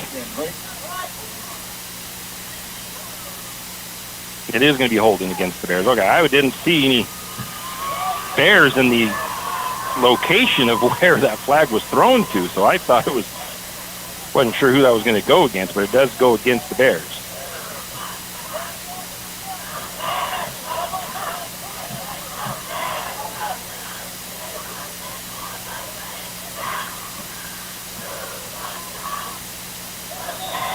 So it'll be 1st and 20 for the Bears now. 3 receivers to the near side, 1 to the top of the formation. Cross in the pistol, running back behind him, kind of flanked off to the right just a little bit. Cross takes the snap, fakes the handoff, going to throw deep. Miscommunication between the receiver, as his receiver was coming back on a comeback route. That was intended for Cheney. I almost wonder if that's not an intentional grounding, considering there was no receiver in the area. Doesn't look like they're throwing no flag, so not going to worry about who's in coverage. 2nd and 20 on the incomplete pass. Bears were looking to strike deep. 1 receiver to the near side. 3, it looked like just 1 to the top of the formation. 1 to each side. Cross takes the snap. Again, testing that side of the field. He's got a man this time. The catch is made as he got a step on Brock Barta down there. Going to get that to the 6-yard line. One more there.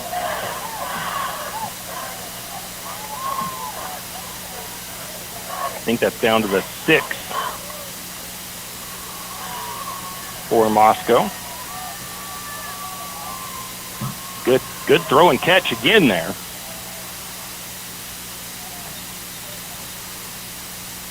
Well, they actually have the ball marked right on the 10.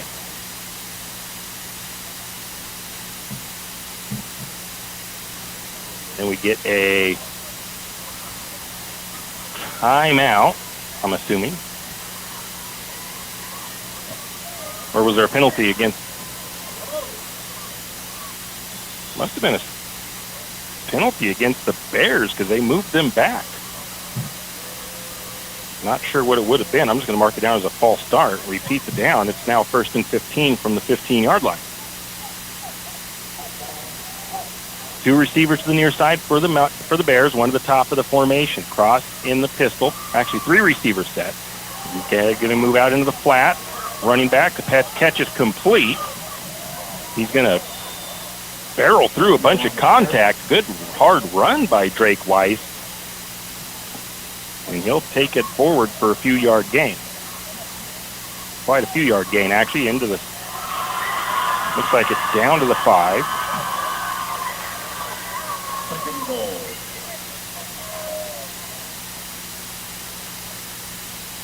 Didn't see who made the tackle there for St. Mary's that time. Second goal from the 5 for the Bears. Moscow looking to punch it in once again. One receiver to the top, one to the bottom for Moscow. Cross in the shotgun. Flanked by Drake Weiss to the right. And false start on the Bears. They'll move it back 5 yards. The second goal back to the 10 now.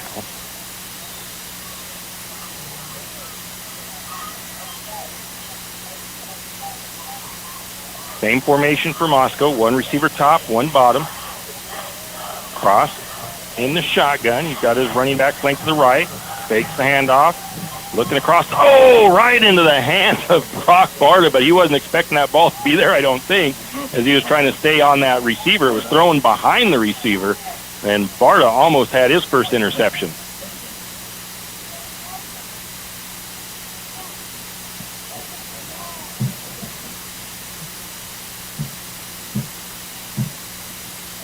Brings up 3rd and goal for the Bears from the 10 of St. Mary's.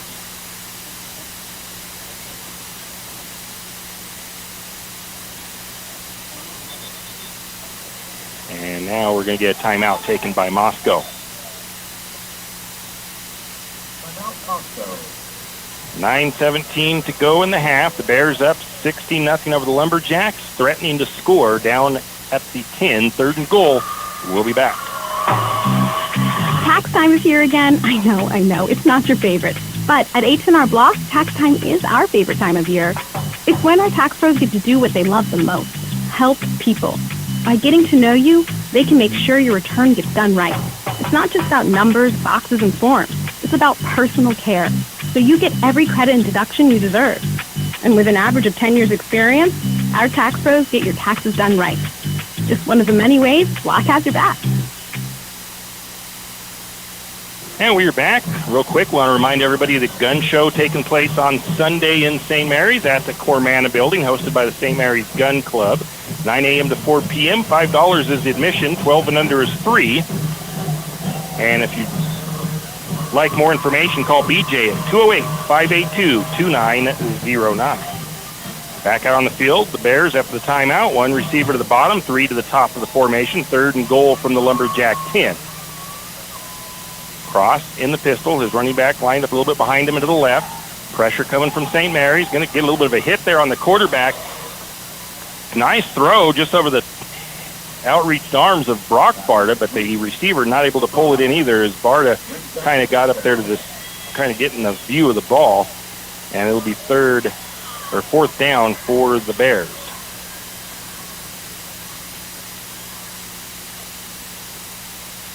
Fourth and goal. And the Bears going to kick a field goal. He is 1 for 1, is the number 16. That is George Stott on field goals. And it'll be no good. St. Mary's going to try to return it because they can do that. No, they're going to, I think they say it went into the end zone, so it's a dead ball. Field goal is no good. St. Mary's ball. So St. Mary's makes the defensive stop, and the missed field goal gives the Lumberjacks the ball back. If my drive summary is correct, that was a 9-play, 75-yard drive for the Bears that they didn't get anything out of. Score still 16-0 in favor of the Bears. Lumberjacks need to get something punched. They were right there almost to punch one in the end zone a minute ago, or not in their last possession, but somehow that ball got ripped out of Yearout's hands. I think Yearout was probably saying he was down, but the refs didn't see him down, so they didn't call him down.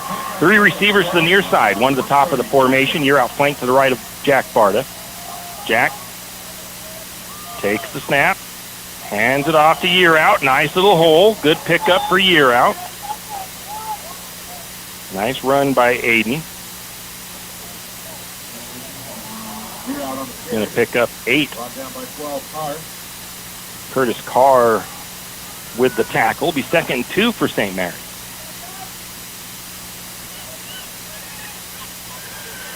If St. Mary's can have a nice long drive here, get down there and punch it into the end zone and maybe take it into halftime. If they can take 8 minutes off, they'll get the ball back to start the half. They'll be in a good position. 3 receiver set, 4 receiver set.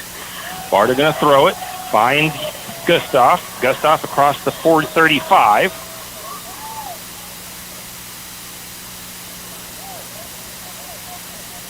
That ball is going to be placed at the 37 or 8 yard line.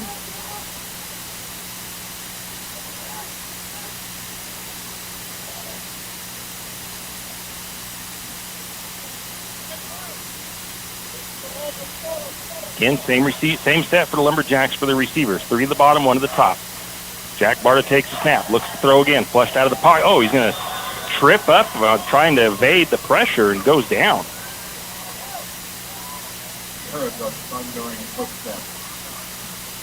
That ball is going to be back to the 31 yard line. Big loss, 5 yards on the sack for the Bears. 2nd and 15 for the Lumberjacks.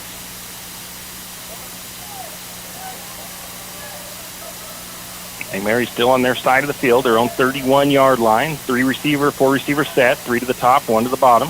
Barta takes the snap, hands it off to Yearout. No, Barta keeps it. He's going to slide down after a short pickup.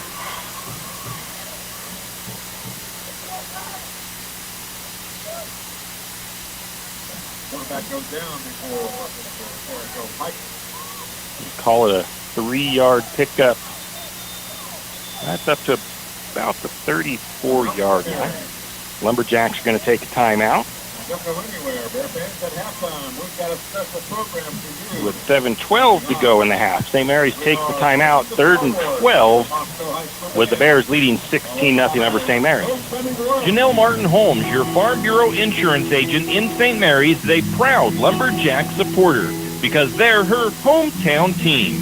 When it comes to insurance, that's also one reason so many people in St. Mary's choose Farm Bureau Insurance. They have a complete line of insurance products, including auto, home, commercial, and life. Plus, they have great customer service and competitive rates. And they're also a local company with local agents right here in St. Mary's. So let's hear it for our hometown team. Contact Janelle Martin Holmes, your local Farm Bureau insurance agent in St. Mary's at 105 North 8th Street, St. Mary's. And we are back. 3rd and 12 for the Lumberjacks. 2 receivers to the top, 2 to the bottom. Barta has Yearout flanking him to the left. St. Mary's 3rd and long. Barta going to get flushed out of the pocket. Oh, dragged down by his jersey. And it's not a horse collar. He didn't get it inside the pads, but just tough break for the Lumberjacks there on the sack, all the way back to the 24 yard line. Loss of 10 on the sack brings up 4th and 22, and DeLong will come out to punt.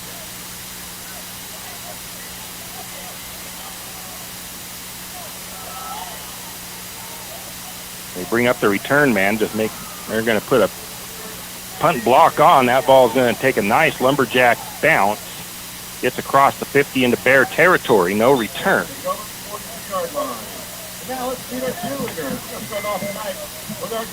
And that will go all the way. That's a 34-yard punt with no return from Grayson DeLong.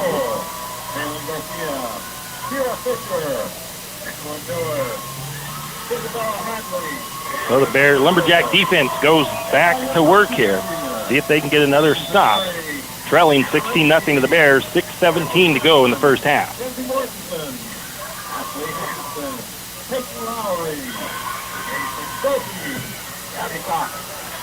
It is homecoming night for the Bears. Next week will be St. Mary's homecoming. Lumberjacks will host Timberlake. 3 receivers to the top, 1 to the bottom. For Moscow, crossed in the shotgun. Takes the snap, hands it off. That handoff took a long time. Durham and Kusarik with the tackle. Picks up, call it a 3-yard gain.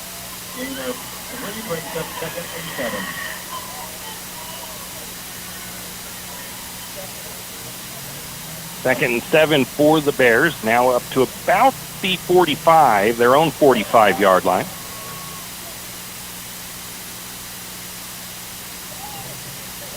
Bears taking a little bit of time getting their play in, looking to the sideline.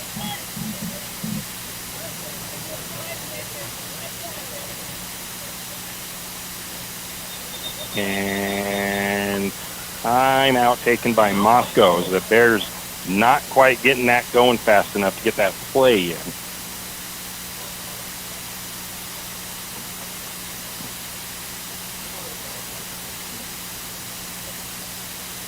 Aside from a couple of big plays by Moscow on those 2 scoring plays they've got, the Lumberjack defense has been doing a pretty good job. They've had a couple of other big plays, but St. Mary's had a nice defensive stand down there deep on their own side of the field. Lumberjack defense playing pretty good. They've got to get a little bit of help, though, out of their offense, who's had one pretty good drive that drove all the way down inside the Bears' 2-yard line, inside the 5-yard line, was about to punch it in.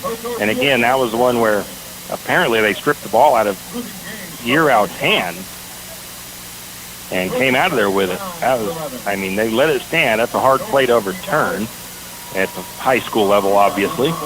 I think Aiden was arguing that he was down before they took it from him, but he didn't get the benefit of the doubt there. 4 receivers set for the Bears.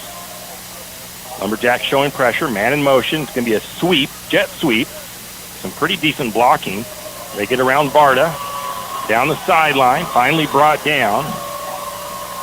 Big gain. I think that was Jackson Harold that I will give the credit for now for the tackle. But it was a first down for the Bears as they take that all the way to the Lumberjack 43-yard line. So into St. Mary's territory. Give Jackson Harold the credit for that tackle for now. 4 receivers set for the Bears. I keep wanting to say the Badgers. Handoff. Nice tackle at about the line of scrimmage. Now it was again Cody Mitchell. No gain.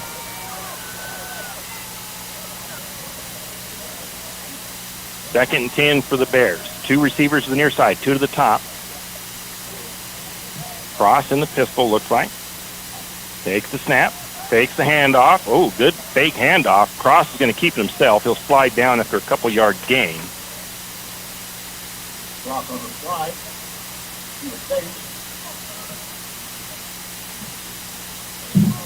They're not really... God, I thought he had a yard or so on that, but they didn't move the stick, so we're just going to leave it right where it's at as he puts down. 3rd and 10, and now we're going to get another whistle and a timeout taken by the Lumberjacks here on 3rd and long. 4:08 to go in the first half. 3rd and 10 for the Bears. They lead 16-0 over the Lumberjacks. We'll be back. Like most backseat drivers, I'm all about safety. Dad, potholes. Got it. So Les Schwab Tires makes my job easy, with services like brakes, steering, and alignment. Those cheap tire centers just throw on tires, and that's it. Now, I'm not telling people how to do their job. Linker. I'm just glad Les Schwab takes safety as seriously as me. Help keep drivers and backseat drivers safe with Les Schwab Tires. doing the right thing since 1952. It's in park, right? We're back after the Lumberjack timeout. I think each team has one timeout left. I'm not 100% sure. Looks like one apiece on my stat. 3rd and long for the Bears. On the Lumberjack side of the field is Lumberjack 43. 3 receivers near side, 1 to the top. Cross takes the snap, looks to throw. Oh, wide open on the sideline was Keaton Kendall. Bumped out of bounds by Stewart. It's caught. Oh, that was Cheney. And it was a first down. They maybe a little bit of a zone defense there, and he just sat down in an opening. Got the first down to the Lumberjack 29. 14-yard pickup. Motto Stewart forced him out of bounds. Another 30 flip out to the near side. A little bit of a screen play, and Lord, that running back is hard to bring down, and charging over and bringing him down is Cody Mitchell. Pass is complete out of the backfield. No gain, they say. Surprising. I thought he picked up a yard or so, but he didn't. And Cody Mitchell, again, flying over there to make the tackle. Actually, did they give him a loss of the yard? It's hard to tell from this angle, but they almost look like they moved that stick back a little bit. 2nd and 10. 3 receivers to the top, 1 to the bottom. Cross in this pistol. Man goes in motion. They're going to throw it to that man in motion. St. Mary's reads that one. The ball's loose. Falling on it is Cody Mitchell. I think it was DeGravio forcing the fumble.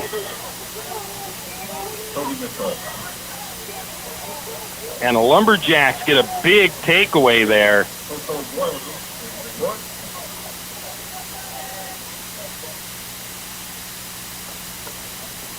So we'll say, let's flip that back.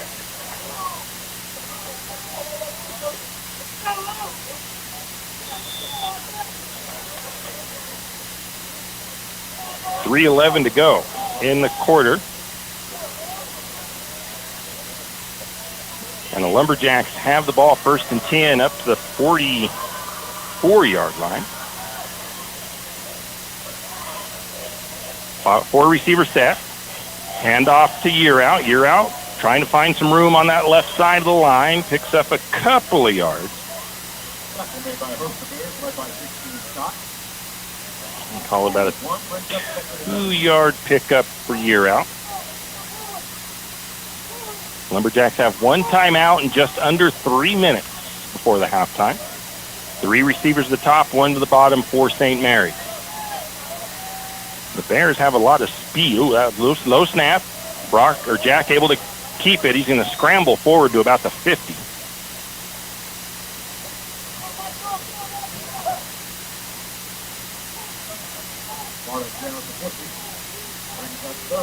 Got a 4-yard pickup out of that, so it's 3rd and about 5.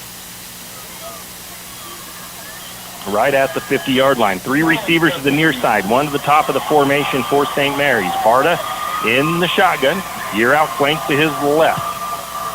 The snap. Barta looks to throw. A little pump fake. Now he's going to move to his left. Finds Gustav across the 50 and across down into the across the 30 of Moscow down to about the 29. Nice throw by Barta leading his receiver. And the Lumberjacks are deep into Moscow territory. 1st and 10 on the Moscow 29. 3 receivers near side, 1 to the top. Barta takes the snap. Going to throw it out to his brother Brock, and it's about a 1-yard pickup. The Bears were kind of sitting on that one. They had a whole bunch of guys down there.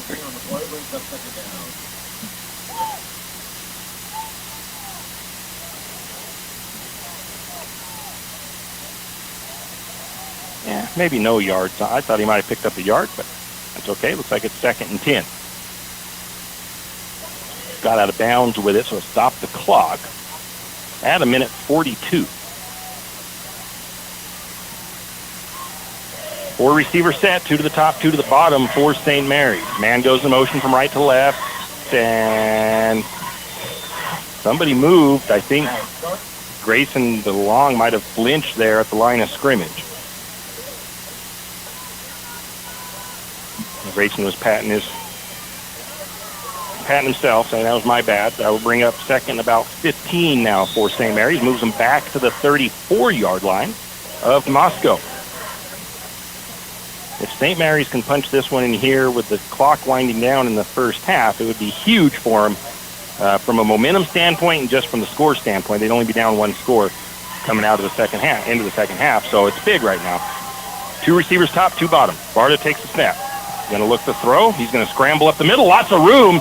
Slides down at about the 15. Nice run by Barta. Was that all the way to the 15 or the 25? 25-yard line. I was off on my yardage there, so it's 3rd and 6.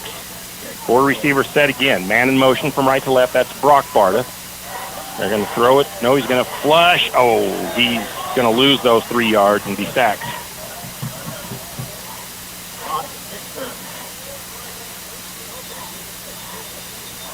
Lumberjacks are going to take their...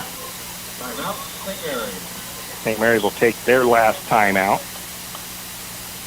with 1:06 to go. And kind of decision time here. I think it's right at the edge, might be a little bit beyond almost the field goal range for Prinzato or for DeLong. So I don't think St. Mary's wants to try that here. I think they're going to probably think about their options on their offensive play list and see what they want to do to try to get this 10 yards, 9 yards on 4th and 9.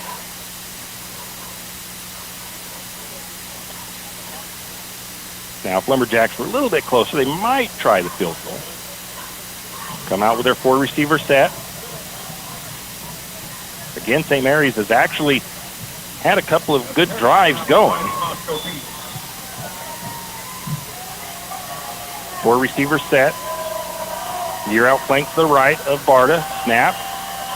Gonna throw it. Oh, underthrows that one. I don't know what exactly happened on that throw from Jack, but it's incomplete. And the Bears will take over.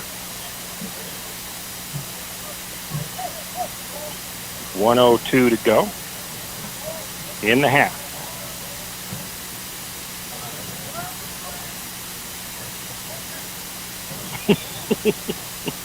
Lumberjacks go back on defense. See if the Bears, they've got 1 timeout left. They're going to take a couple of shots deep. St. Mary's needs to be prepared on the backside in their secondary. 4 receivers set. Cross in the pistol. Takes the snap. Looks to throw. Has a little bit of time. They stay caught just across the 35. Number 11. Was Vasquez at about the 36-yard line. And then made the tackle for St. Mary's. Nice little defensive stunt. Oh, I watched him drag that one in that time. That's incomplete. Lumberjacks ran a nice stunt on the defensive side of things there, and Chris Brousseau was putting a little bit of pressure on the quarterback. Couldn't quite get to him, though. The quarterback has a quick release.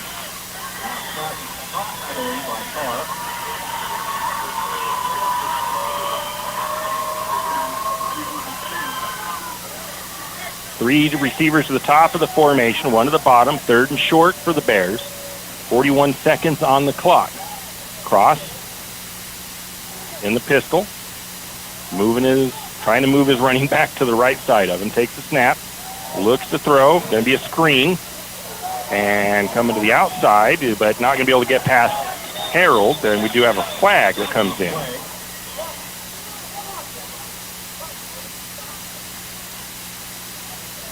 I think they brought that up to about the 50.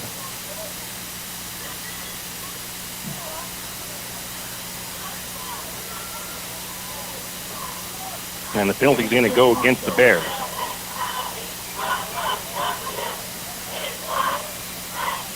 My guess is a hold.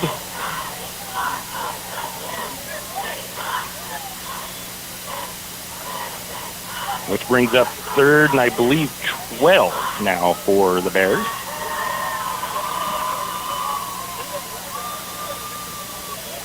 Actually, it looks like it's from the spot of the foul, so it's actually going to give them a first down at the 37-yard line.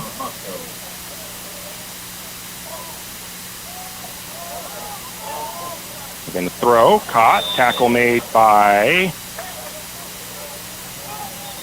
that's number 10 for St. Mary's, that's Wilcox. Timeout Moscow.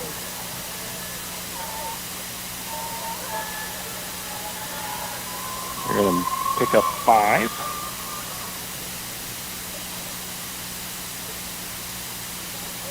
Brings up 2nd and 5, and it's timeout for the Bears. It was their final, I believe, with 20 seconds on the clock.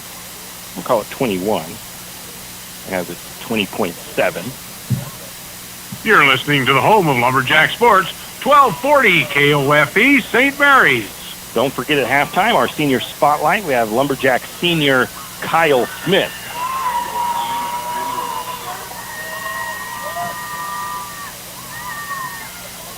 So look for a deep shot here with 20 seconds left, maybe a couple of deep shots.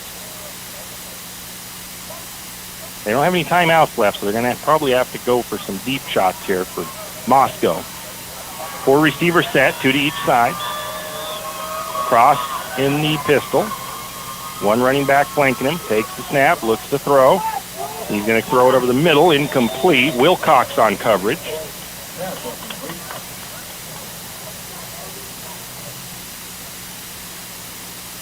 Brings up 3rd and 5 with 16 and a half ticks on the clock. Moscow leads 16-0 as we approach halftime.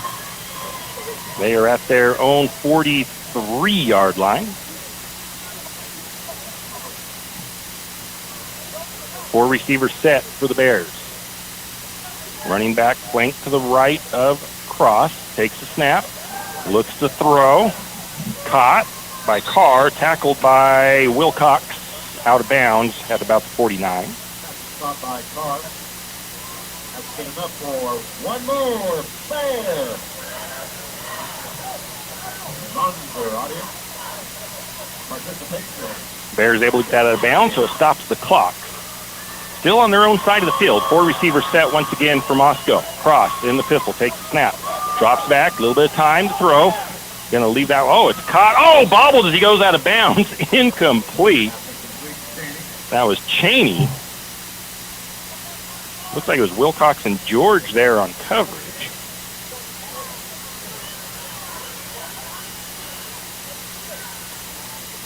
I'm going to give it to Wilcox because he's been there for as far as coverage there. Brings up 2nd and 10. Still at the Bear 49-yard line. 5 seconds on the clock. 4 receivers set.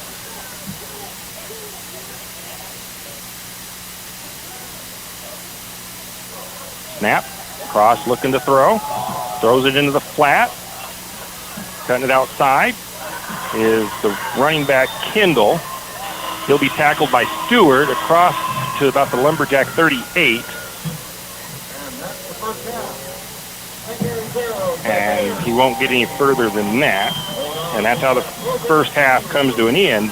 St. Mary's trails 16-0 to the Bears. We'll take a quick break and we'll come back with our senior spotlight. Archie's IGA is not only a proud supporter of Lumberjack Sports, but a proud supporter of the St. Mary's community and shopping locally. When you shop local, you help businesses support other local businesses, as well as helping your local businesses to provide jobs.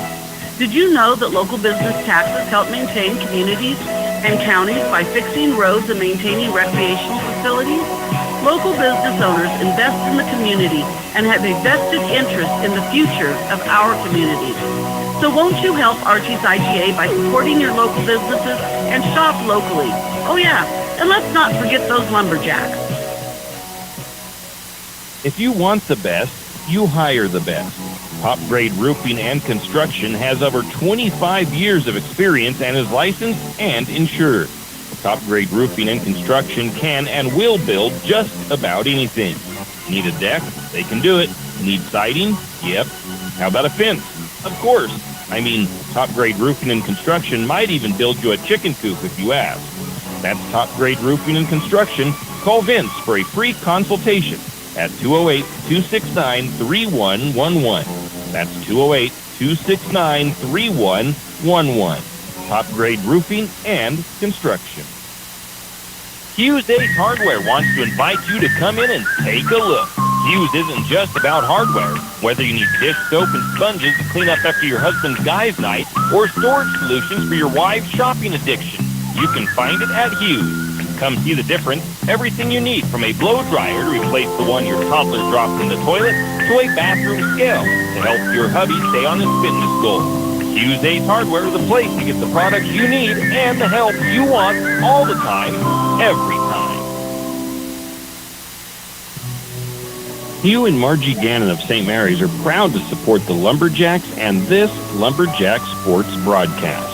The Gannons want to wish the Lumberjacks the best of luck this sports season and want you to know that they are proud of you. The Gannons say, "Go Lumberjacks!" You always hear on the radio, cross the bridge to savings. But it's true. St. Mary's Harvest Foods has what you need when you need it. And if you don't see it, then just ask one of the friendly staff and they will gladly help you find what you need. From meat, super fresh produce, and dairy, St. Mary's Harvest Foods will save you big on the things you need the most. No time to cook tonight? Then check out the hot deli for something quick for dinner. St. Mary's Harvest Foods, where you truly can cross the bridge to savings. Jack Fuel Trucking knows that there are few things as important as wise use of our natural resources. And by utilizing the chips in the manufacturing of lumber, that is exactly what is accomplished. If you look beyond the wood chips, you see an entire community of schools, churches, and businesses. And most importantly, people. Jack Fuel Trucking believes in the responsible harvesting of our natural resources. After all, when you take a close look, those aren't just chips. They're an entire community. Jack Fuel Trucking.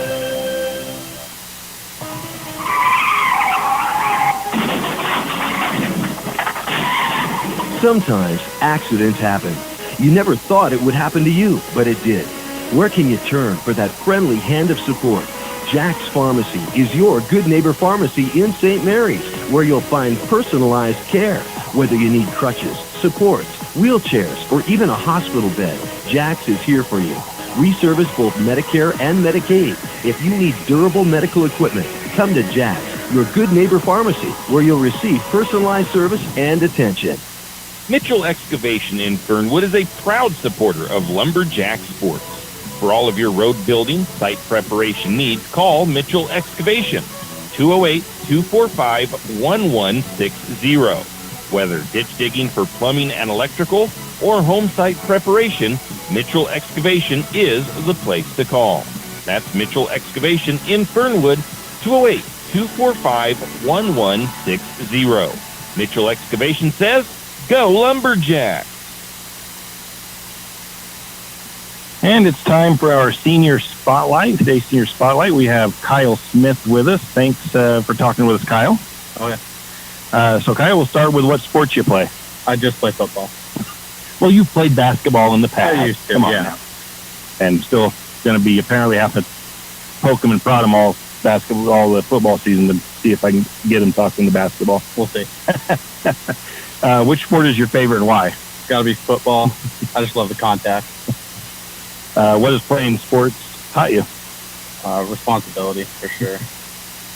What is your favorite thing about playing? We'll just leave it since you're only basically football at the moment. What's your favorite thing about playing football? I like being with my friends and being able to play. What's your least favorite thing about playing? Sometimes we got to run gassers. Do you have a favorite pro sports team and player? Yeah, the Seattle Seahawks, and my favorite player is Jackson Smith and Jigba. What are your goals this year on and off the field? On the field, I want to get a pick as a defensive end. And then off the field, I'm shooting for a 4.0 GPA. Nice. All right, that's been the first half. We're talking with our Senior Spotlight, Kyle Smith. We'll take a quick break and be back with more. Looking for future leaders we can believe in? Look no further than the high school student athletes right here in Idaho. High school sports teach young people how to be effective leaders. It includes learning to listen, accepting responsibility, being a good role model, and it's about respect. The result, it transcends sports. It gives us hope for the future. This message presented by the Idaho High School Activities Association and the Idaho Athletic Administrators Association. Afraid to touch that breaker box? Need some rewiring done? Call the professionals at M&S Electric. With nearly 40 years experience, there's no job too big or too small. From industrial and commercial to residential and service work, M&S Electric isn't afraid. Serving Bennewash, Shoshone, Kootenai, and Latah counties, M&S Electric has you covered. Overhead work, M&S can do that too with their bucket truck. M&S Electric, 408 Main Avenue, St. Mary's. Give them a call, 208-245-3890. No job too big, no job too small. We do them all. M&S Electric. For all of your area high school sports schedules, updates, and recaps, including Lakeside, Kootenai, and of course, St. Mary's High School, pick up your copy of the St. Mary's Gazette-Record every Wednesday. Not only will they have game recaps and highlights for area high school sports action, but local news and information. St. Mary's Gazette-Record, pick up a copy today. The name says it all.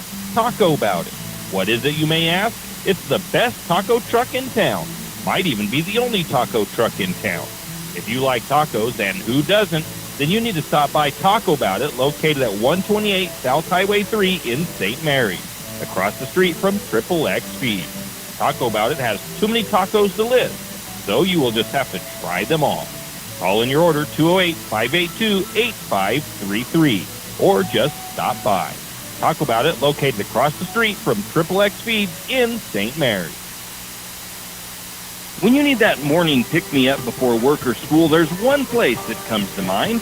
It's a place that loves our community, the St. Mary's Lumberjacks, and all the local businesses and people in our village. Shift and Grind in St. Mary's is all about the community. Whether it's helping raise money for the Booster Club or for a family in need, the Shift and Grind family are always ready to help. So be sure to stop by Shift and Grind for your caffeinated needs. Located at 132 First Street in St. Mary's, Shift and Grind says, go Lumberjack! And we're back. We have our senior spotlight with Kyle Smith. Kyle, what are your plans after high school? I plan to go to college to get my business degree. Sweet. What is your favorite subject in school? I really like U.S. history. Big fan of that. It's a good one. Who's somebody that you look up to? My mom. Big role model. Do your teammates have any nicknames for you? Yeah, some of my teammates call me Crunk. Crunk? I think I've heard that on occasion. Yeah. What is your most memorable moment so far? This season, for sure, beating Kellogg. That was huge. Hopefully we can add to that memorable moment with a win over Grangeville, too. I mean, I'm saying Priest River also, but we've beat them in the past. Right. Grangeville, we've beat one time in league. Yeah. So. Well, who would you like to thank? All my friends and family. Big influence on me. Keep it simple. I'm just all my friends and family. All right. Well, Kyle, we want to thank you again for talking to us. Good luck in your last year of high school, and good luck in your future beyond. And hey, let's have some fun out there on the football field. Absolutely. Thank you. All right. This has been our senior spotlight with Kyle Smith. We'll take another break and be back with more. If you know which side of a saw cuts wood, and if you can hammer a nail, you can do it yourself. Carpentry, construction, finishing, or framing, around here, you've got it made. You've got 10th Street Lumber. At 10th Street Lumber, we have the answers to your building and repair project questions.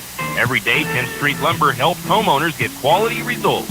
For lumber, blocks, power tools, fixtures, everything you need for a professional job. Don't pick up a nail until you shop 10th Street Lumber. 10th Street Lumber on the corner of 10th and Railroad Avenue in St. Mary's. Wondering how to manage your retirement nest egg? How big should it be when you retire? Contact Jenny Oaks at Gateway Financial Partners to get the answers to these and all your other financial questions. The securities and advisory services offered through LPL Financial, a registered investment advisor. Member FINRA SIPC. With over 30 years of financial planning, give Jenny Oaks a call at Gateway Financial Partners today. The guidance is free. The experience is priceless. Call 245-5255. Fall is coming, and of course, cold weather. Now's the time to stock up on a few things. XXX Feeds has magnetic wood pellets in stock, and it's never too early to be ready for the cold weather. XXX Feeds also has alfalfa in stock as well as straw.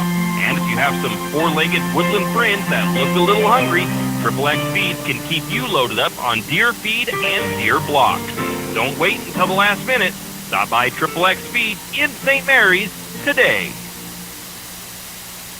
It's the kid in grade school who paints their face blue and white before every home game. It's the accountants and salesmen who give up their Friday evenings to referee. It's the cashier at the corner convenience store who wears school colors on every game day. What makes high school sports here in Idaho so special? They do. You do. We all do. This message presented by the Idaho High School Activities Association and the Idaho Athletic Administrators Association. St. Joe Oil isn't just a fuel delivery company. They provide a much larger service than most people realize. St. Joe Oil can sell you a brand new Toyo oil stove and install it for you, and also keep your oil tank full. Not only that, St. Joe Oil plays a very critical role in our local industries. From logging to farming, St. Joe Oil keeps the fuel tank full. From heating oil to off-road diesel and everything in between, call St. Joe Oil 208-245-2123. That's 208-245-2123. St. Joe Oil. St. Mary's Realty is a St. Mary's icon. Why? Because they are a team. They work for you. And they've been a team for many years. Whether you are buying your first home, looking for a recreational cabin, or selling your current home, St. Mary's Realty puts their team on it for you. So stop in or give them a call today at 245-4502 and let their team be your team. That's St. Mary's Realty at 726 Main Avenue, St. Mary's. Riverbend Car Wash and Laundromat, located next to Harvest Foods in St. Mary's. Open 24 hours, we have washers and dryers of all sizes to get your laundry done quickly. If you'd like to get your laundry done in less than 5 minutes, take advantage of our drop-off laundry service where we wash, dry, and fold it for you. While you do your laundry, be sure to take advantage of our touchless automatic car wash, which has that great undercarriage spray to get the grime off. Riverbend Car Wash and Laundromat can be found at riverbendbubbles.com or call 208-582-4844. You're listening to the home of Lumberjack Sports, 1240 KOFE, St. Mary's. And we are back. It is halftime here in Moscow. The Lumberjacks trail the Bears 16-0. Lumberjacks put together a couple of nice drives in the game. One of them they got all the way down inside the 5 of Moscow, but the Bears apparently stripped the ball out of Aiden Yerout's hand and took it away from him, went the other way with it. And St. Mary's hasn't gotten deep into Moscow territory since then, but they've had some okay drives. But the defense for Moscow is giving St. Mary's some fits this evening in that first half, so we'll be curious to see what adjustments the Lumberjacks make coming out. St. Mary's will get the first possession to start the second half, so that is a plus. It's not really a need-to situation per se, but I'm going to say it. St. Mary's does need to score, I think, with this first possession of the second half. That'll change the complexity of the game a little bit. That'll put them down one score. So it's still anybody's contest here in Moscow. But St. Mary's, the defense has had some really good defensive stands. Got a takeaway of their own. But the Bears hit on a couple of big plays to score their touchdowns. So it's been a mostly defensive battle, to be honest, though. So taking a look at the Bears first, 16 of 22 passing is Cross. He has 168 yards passing with 2 touchdowns. And that's really the only numbers I can really put out there. Rushing yards, 62 yards on 10 carries. Receiving yardage, because my roster didn't seem to populate that I put in for Moscow for the stats program, so I don't have any of their names. So I can't really do much with it there for that. So I did have their team stat, or their player stats. First down numbers, let's just go back over here to the Lumberjack side of things. Team stats, St. Mary's with 7, Moscow with 9 first downs. St. Mary's 2 of 6 tonight on third down, so struggling a little bit there. The Bears 4 of 8. St. Mary's 0 for 1 on fourth downs. The Bears haven't gone for a fourth down yet.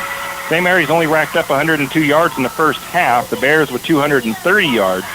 St. Mary's 66 yards passing. The Bears 168 yards passing. St. Mary's averaging about 5 yards per pass, and the Bears about 8 yards. Neither team is throwing an interception. St. Mary's only has 36 yards on the ground. The Bears 62. Penalties, I only have St. Mary's 3 for 15. The Bears 5 for 45. Turnovers have hurt the Lumberjacks a bit. They've had 2 fumbles. The Bears with 1 fumble. Time of possession probably not really accurate, I don't think. I might have missed something on that because it shows St. Mary's with 7 minutes and the Bears with 24 minutes of possession time. Individually for the Lumberjacks, we've got Jack Barta, 9 of 12 for 66 yards. Aiden Yearout, 8 carries for 37 yards. Jack Barta has 7 carries for -1. Isaiah Gustav, 3 receptions for 40 yards. Jackson Harold, 3 catches for 22 yards. Brock Barta, 3 catches for 4 yards. And that really does as far as offensive numbers. Defense, Cody Mitchell leading the team unofficially, 8 tackles, 1 assist, 1 fumble recovery. Logan Wilcox with 3 tackles, Grayson DeLong with 2, Nate George with 2. William Durham has 2 assists. Jackson Harold with a couple of tackles. Amato Stewart with a couple. Brock Barta with a tackle. Blaine Kusarek with a tackle unofficially. And that's your stats. The stats brought to you by Triple X Feed in St. Mary's. We're getting ready for the second half kickoff. We'll be back with that. Lumberjacks will receive the opening half kick, or second half kickoff. Whistle Stop Coffee and More has come a long way from the little shop on Railroad Avenue. How far? Not only did they upgrade their Railroad Avenue location, they added a second location. That second location for Whistle Stop Coffee and More is on 313 St. Joe River Road. Both locations offer tasty drinks of coffee, Red Bull, or Lotus Energy, and food options, from acai bowls to cookies and delicious bagel sandwiches. Whistle Stop Coffee and More is the perfect stop for a quick bite and a drink on your way to work or school. Whistle Stop Coffee and More in St. Mary's. Does your furry friend need a bath? Don't want to deal with the hassle and the mess from bathing? And we're going to cut that one off. I forgot and let that commercial start going, but the Bears will be kicking off from right to left. St. Mary's will be defending the left end zone. They'll be going from left to right on your radio dial, or east to west, however you'd like to see it.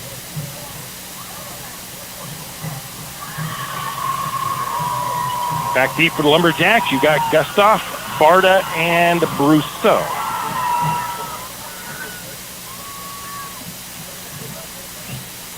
Lumberjacks need a spark to get the second half going. Let's see if Gustav can return another one for a touchdown like he did against Kellogg in the opening kickoff last week.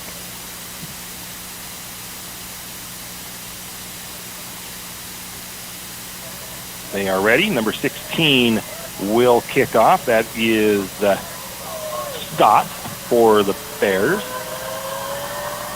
And the kick is off. Low line drive. It's going to take a bounce. He'll be fielded at the 11 by Brock Barta. He's coming near side, and he'll be tackled across the 20 at about the 24.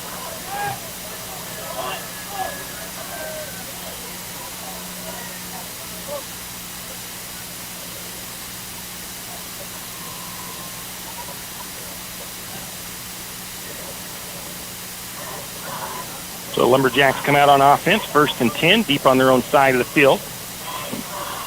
St. Mary's has not been able to get great field position so far in this game. I think on that fumble they got decent field position, but so far they've had a long ways to go on every possession.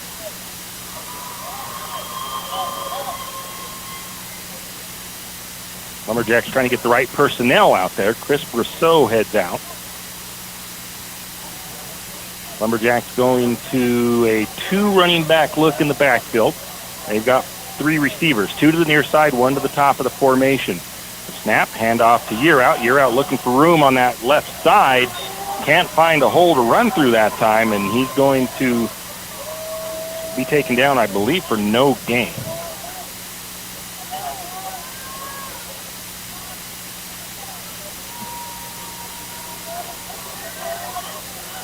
So So it'll be 2nd and 10 for St. Mary's. 4 receivers set this time. 1 man in the backfield. That's Year Out. Flank to the right, moves to the, or flank to the left, moves to the right. Takes the handoff, looking for the throw for DeLong, and maybe a miscommunication on his route because he didn't come back, turn back towards his quarterback in time there, and the ball was thrown a little bit short. Or ended up short. Brings up 3rd and 10 for St. Mary's.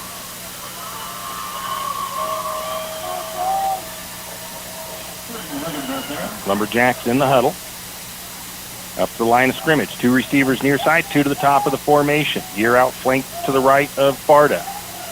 Barta, shotgun. Moves Year Out to the opposite side. Now going to throw. Across the middle has Brock.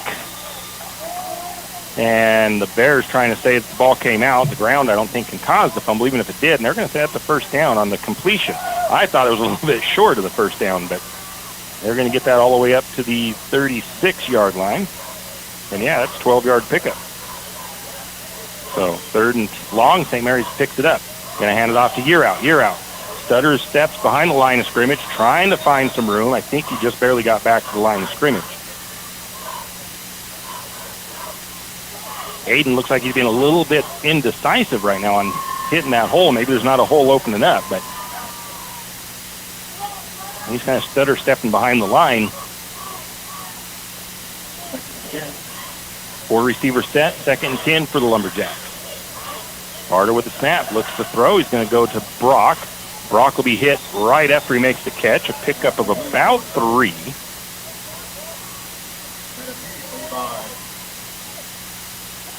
Brings up 3rd and about 7, maybe 8 for St. Mary's. You guys may not be able to hear their announcer, but I don't know where he gets 3rd and 9 from. Definitely closer to 3rd and 8. 4 receivers set for the Jacks. Going to take the snap. Barta looks to throw. He's going to find Harold. Harold's going to be about 2 yards short of the first down.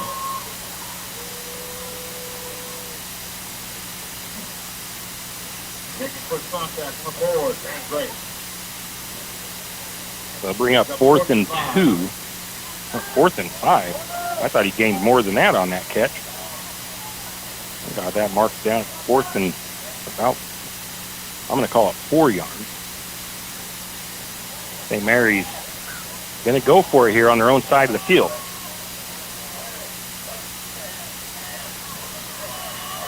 Three receivers to the top, 1 to the bottom. Barta trying to get the Bears to jump. They don't fall for it. Barta going to dance around looking for somewhere to throw it. And he's going to be slung down for a sack. And St. Mary's couldn't get rid of the ball. Didn't want to take a sack there, but Barta was pressured fairly quickly. And that's going to give the Bears great field position for their first possession of the second half. They're down at the 26-yard line of St. Mary's. Bears take over at the 22-yard line. Mary's may not have been that far forward. They may have been more like that.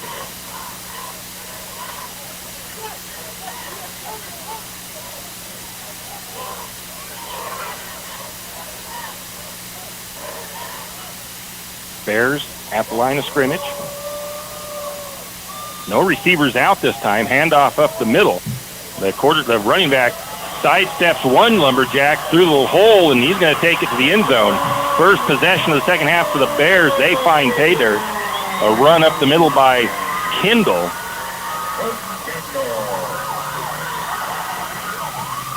And the Bears showed, really look at that formation. They showed run the whole way. 24-yard run by Kendall.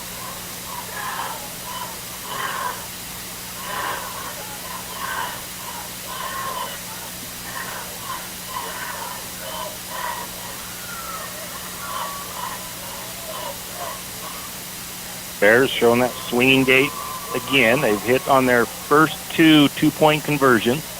22-0 waiting for the extra point now. They're going to line up the extra point, kind of the same thing St. Mary's does for their extra point. Stott to kick. That one is up and good. Stott's extra point is good.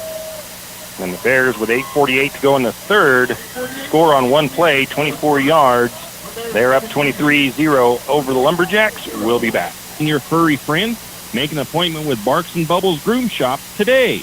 Barks and Bubbles, located at 402 North 10th Street in St. Mary's, will have your furry friend looking and feeling like $1 million in no time. And guess what? No mess at home, no scratches, and no getting soaked from head to toe. Let Barks and Bubbles Groom Shop handle the work. Barks and Bubbles Groom Shop also offers pet boarding.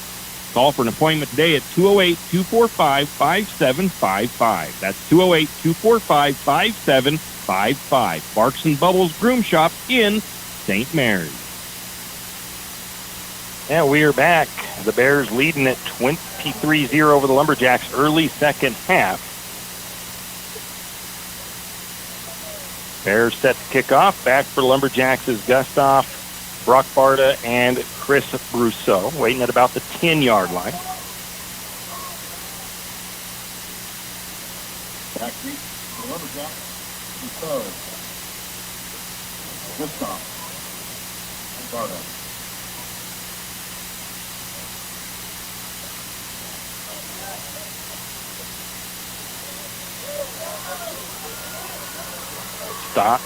Stott to kick off. Deep kick. Fielded at the 12 by Barta. Barta going to bring it near side. Tackled across the 25.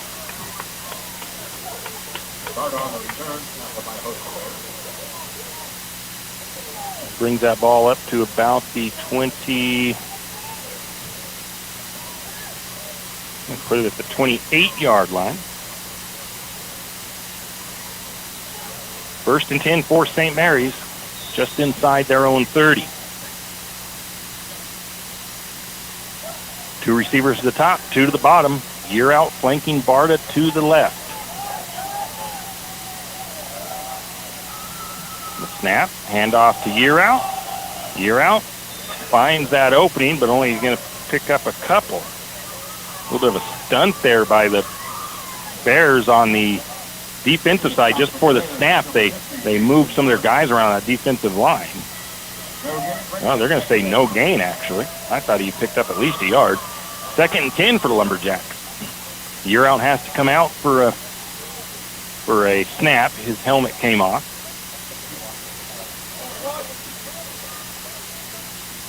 Two receivers to the near side, two to the top of the formation. St. Mary's has Christopher Brousseau in the backfield, flanking to the right of Barta. Snap. Barta's going to look to throw. Has some good protection. Just misses his brother just a little bit high, intended for Brock.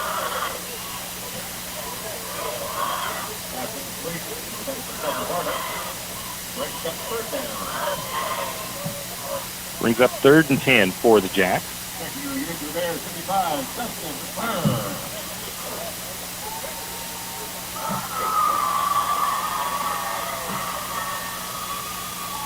Again, four receiver set for the Jacks. One running back in the backfield. That's Year out, flanking to the right of Barta. Barta in the shotgun.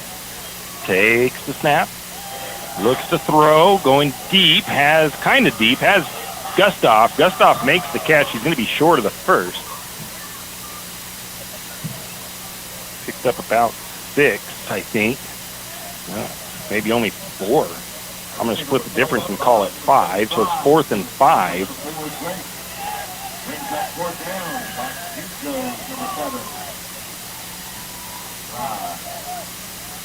Lumberjacks, I think, going to go for it on 4th here. Once again, deep on their own side of the field, 4th and 5 on their own 34. 4 receivers set. Year out to the left of Barta in the shotgun. Snap, fakes the handoff. Year out there to protect his quarterback. The throw down the middle and caught by Brock Barta. Nice throw across onto the Bear side of the field. First and 10 for St. Mary's. Quick snap. Throw it into the flat to Harold. The Bears read that, but a nice move by Harold for extra yardage, and he's going to pick up 7 or 8. Nice job, Harold, there. To sidestep that defender that was bearing down on him, and they were only going to give it a 5-yard gain on the catch and run, 2nd and 5. And Jackson a little shaken up. He's coming off the field. Hopefully he'll be all right. Looks like he might have got the wind knocked out of him. 3 receivers to the top, 1 to the bottom.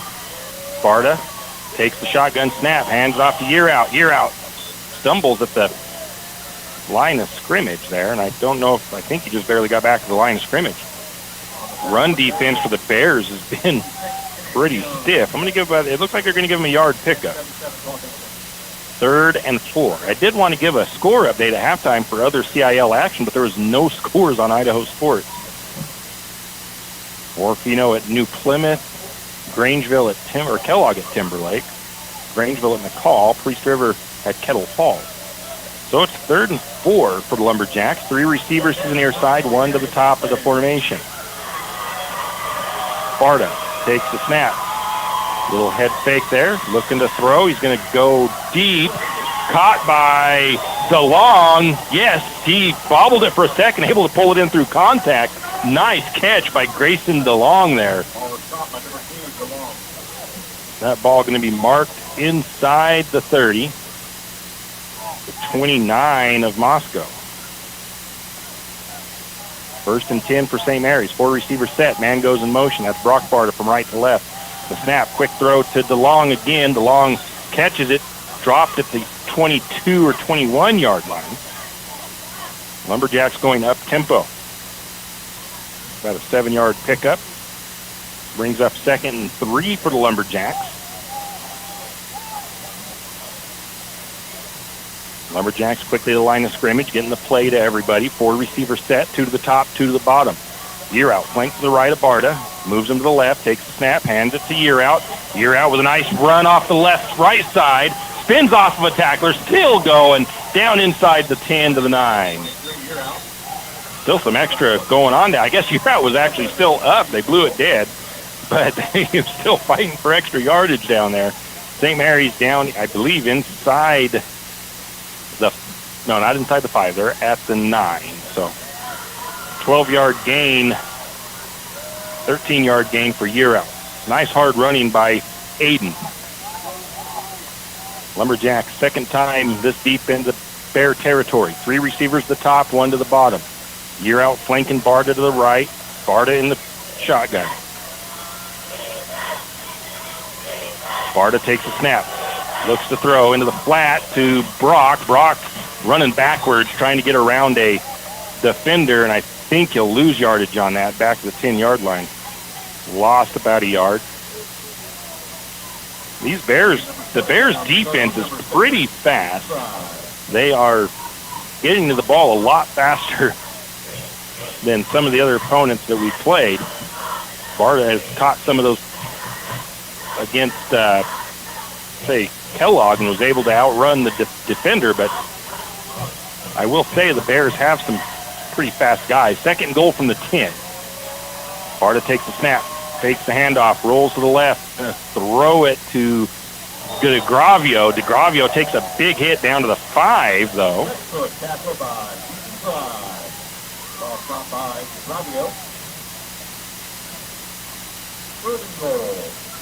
So DeGravio picks up 5 on the catch. 3rd and goal from the 5. Of course, St. Mary's will be in 4-down territory here. At this point, you ain't going to settle for a field goal down there that deep in the enemy territory. 2 receivers set this time for St. Mary's. 1 to the top, 1 to the bottom. Barta has his running back flanked behind him. Fakes the handoff, rolls to the right, throws to the flat, caught right at the goal line. Man, that was close. That was caught by Stewart. Stewart took a pretty big shot to his arm, it looked like. Little stinger there. And that's going to be down right to the 1-yard line for the Lumberjacks. 4th and goal from the 1. Stewart comes off. Hopefully he'll be okay. Hopefully that's just a stinger. DeGravio comes out as well.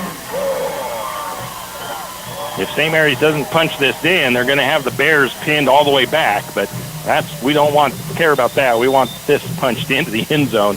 A little bit of confusion there on getting that play communicated. St. Mary's takes a timeout. 2:10 to go in the third. 23-0. St. Mary's trails with Lumberjacks threatening. You're listening to the home of Lumberjack Sports, 1240 KOFE St. Mary's. And it must have definitely just been a stinger because Amato, the Lumberjacks take the timeout. Amato right back into the game.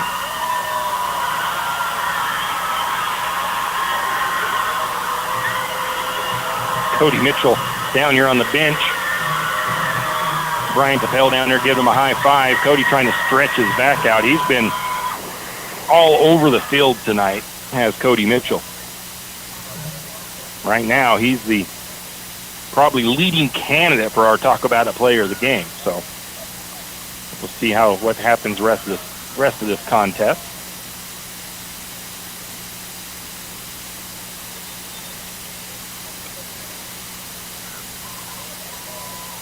Lumberjacks after the timeout. 2:10 to go in the third. St. Mary's trails 23-0. 4th and goal from about the 1-yard line. Hand off to Year Out. No signal. Our team's calling for a stay and a touchdown. I thought he might have got there. And the refs are saying no. Oh, my.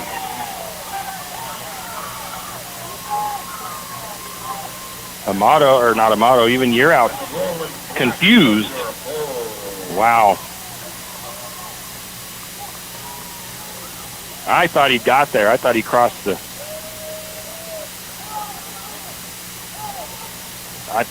that goal line and got in. 13 plays, 70 yards for St. Mary's. They took 6 minutes and 45 seconds off the clock. Could not punch it in. They've had 2 now down to the inside the 5 and couldn't finish the drive. Not for lack of trying. See if St. Mary's can get a sack or a safety here. Cross, they're going to try to push that forward. Cross gets a little bit of breathing room.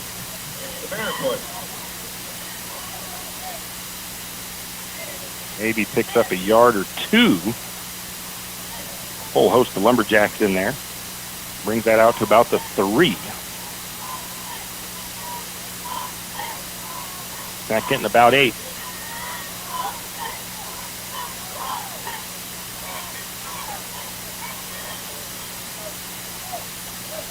This time they have one receiver to the near side.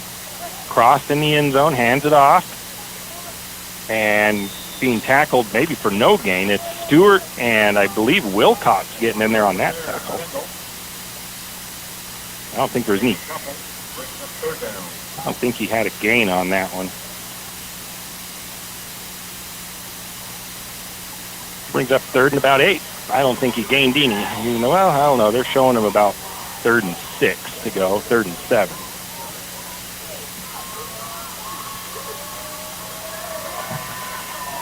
Everybody in tight for the Bears.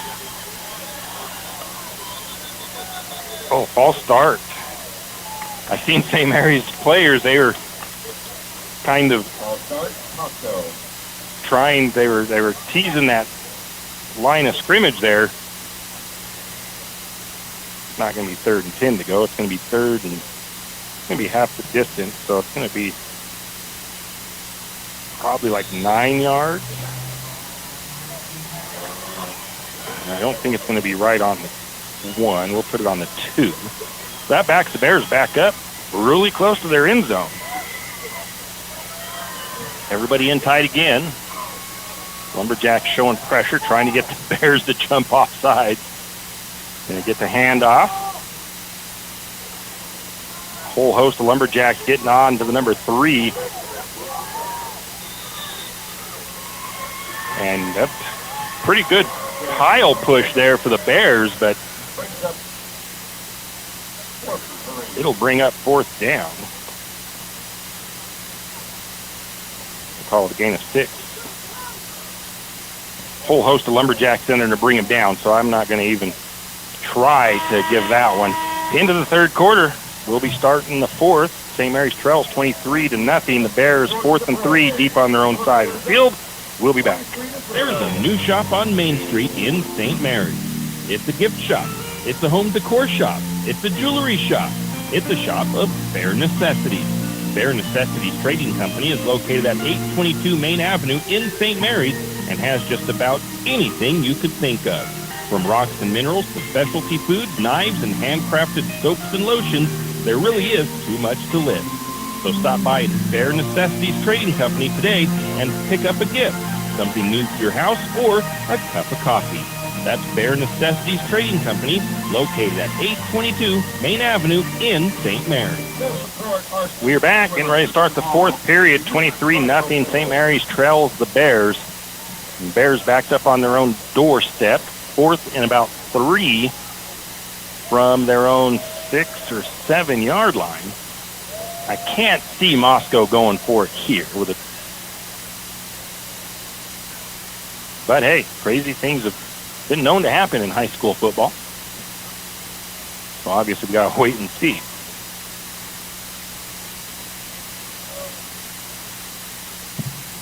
Lumberjack defense back out there ready. The Bears still in their huddle as they switch ends of the field.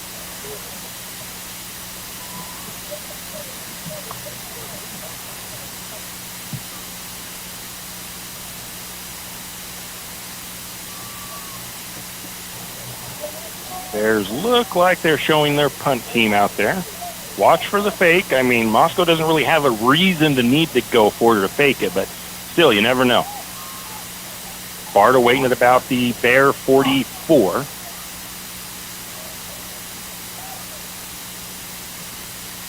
Snap. And they are going to fake it. I think St. Mary's might have stopped it. I don't know. Are they going to say first down?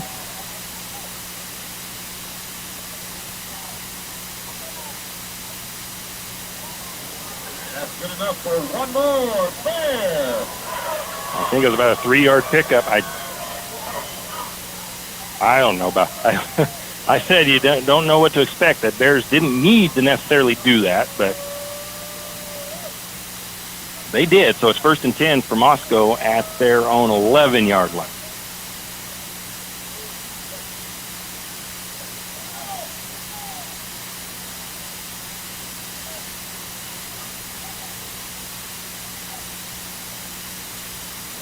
Bears run it again up the middle. Big hole opening up. Big, powerful run. Wilcox and Christopher Brousseau on the tackle.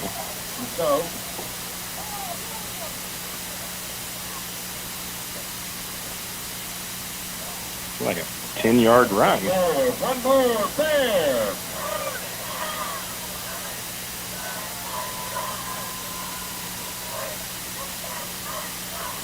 First and 10 for the Bears up to their own 22-yard line. 2 receivers out for the Bears. Crossing the pistol. Takes the snap. Hands it off. Big hole opens up again for the running back. He's going to power through 60. Cody Mitchell again on the tackle, but he'll be to the 40-yard line of Moscow on a big run. 19-yard pickup. Once again, Kendall with a run, and that was good enough. Kendall with the run for the Bears. Bears now are kind of spreading their receivers out a little bit, looking like they're going to maybe pass, and they were running the ball. They don't really have a reason to put it in the air right now. 1 receiver to the top, 1 to the bottom for the Bears. Cross in the pistol. Takes. Oh, St. Mary's going to get called there. Yep. We got the Lumberjacks to jump that time. Take out your 50-50 raffle tickets. You could win $219. The other $219 is Follow You In. If you have the following ticket number. Lumberjacks have been fairly clean on the penalty side of things tonight. Once again, 4-2-8-7. I think that's only the 4th or 5th penalty. First and... Come on up to the press box.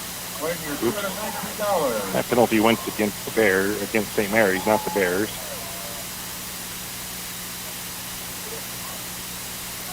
We're going to get the snap. The throw. Incomplete, and it's going to be Wilcox on the coverage.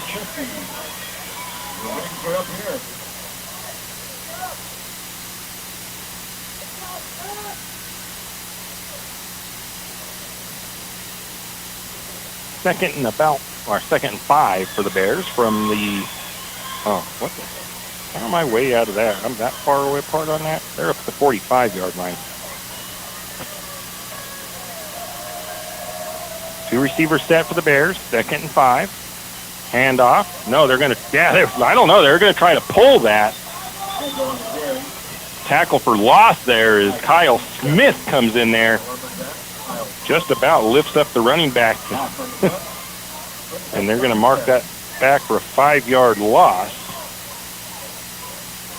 Kyle Smith has been playing a little bit more on offense most of the last couple of games, but St. Mary's again has a few guys out with sickness tonight, so they're shuffling guys around a little bit more.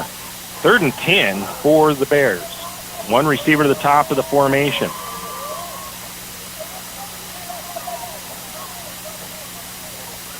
Bears, Lumberjacks trying to get their defense sorted out. Snap, going to be a pass. Ooh, going to be a pick by DeLong, and DeLong's off to the races. He'll be tackled at the, the ball came out at the end, but a late flag. Oh, no. Now we got a lot to decipher here. DeLong returned that to the inside the 30.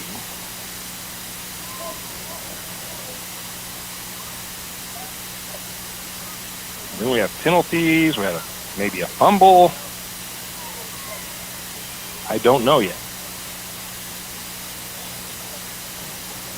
Gotta wait for the refs to sort things out.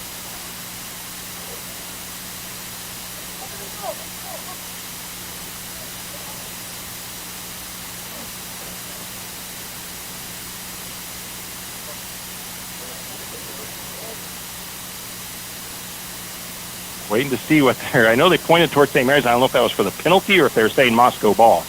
And still waiting to find out what's happening here.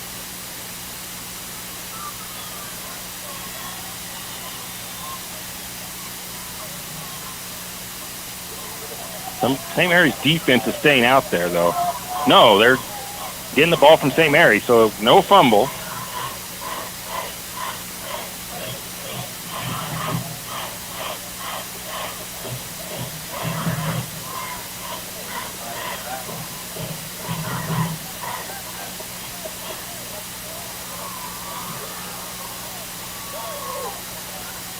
So the penalty went against St. Mary's, it does look like.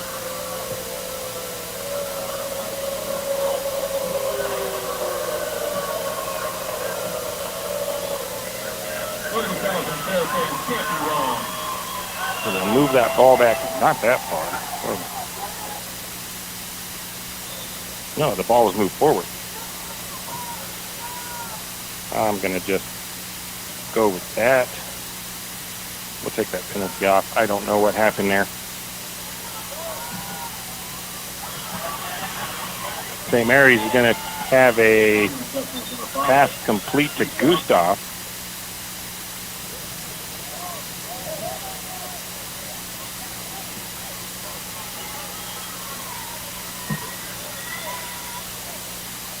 The ball up to the 10. So a good catch and run there. If my marker's in the right place, there's about a 17-yard pickup for the Lumberjacks. 1st and goal. They might have room for, 1st and goal. Going to be a snap to Barta. Rolls to the right, looking for his guy. He finds him in the end zone. And who is that with the catch? Grayson DeLong. St. Mary's finds pay dirt midway through the 4th.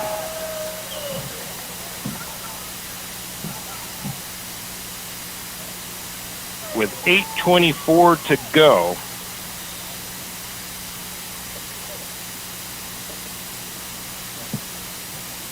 Lumberjacks probably going for 2 here, obviously, I would imagine. They need, they need 2-point conversions and an extra point. Four receiver set for St. Mary's. Bartle looks to throw. He's got Gustav. Good defense there by the Bears defender, getting his hand up there to knock that ball down.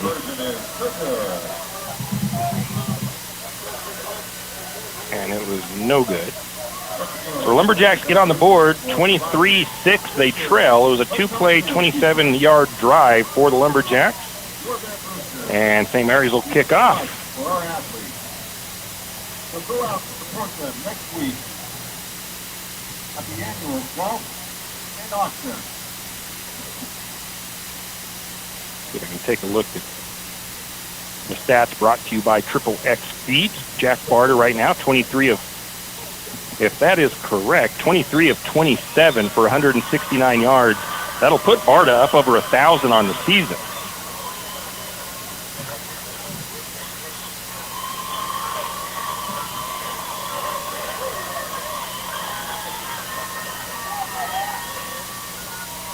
And again, with a lot of time left, still in the fourth quarter, but a lot of ground to be made up for St. Mary's. That's not Frenzato kicking off. I'm not sure who that is for St. Mary's. That is Amato.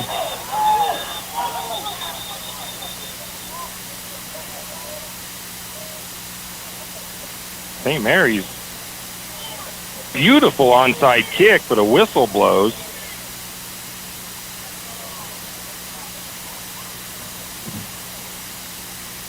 And I'm not sure what the call is. Did St. Mary's offside? Did they get ahead of the ball? Or, boy, I'm not sure.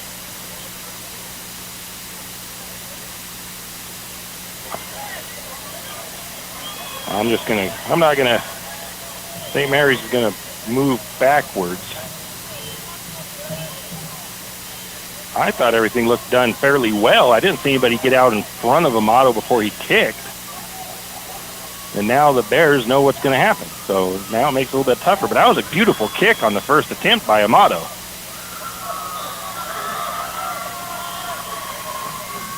Another nice one, but it's going to be up the middle and fielded at the 46. I think St. Mary's got that other one on the bounce.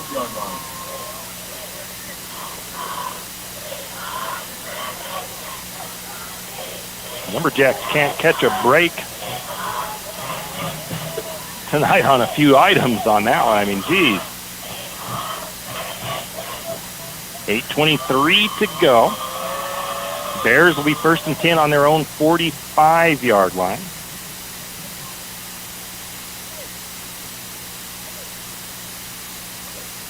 (23-6) St. Mary's trails.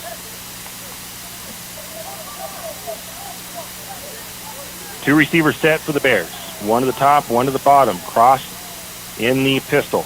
Running back flanked to his right or left. Takes the snap. Little shovel pass. Right up to number 7. 7 finds some room to run. And he's going to be brought down finally. Tackled by Kyle Smith. Smith way down the line making that tackle. But a big run for the Bears. Deep into St. Mary's territory down to the 25-yard line. 30-yard pickup. That was a give credit to the play design on that one. Is I didn't watch all of the film or much of the film to see if that they've showed that one before.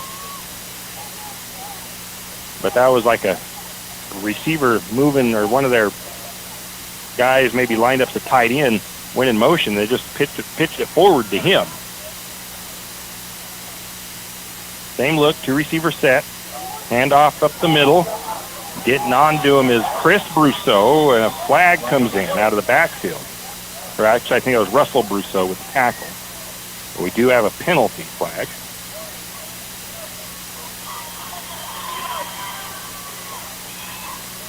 And it looks like it's going to be a hold against the Bears. Holding against the Bears. Big play, first down. Brings up 1st and 20 as they'll march it back.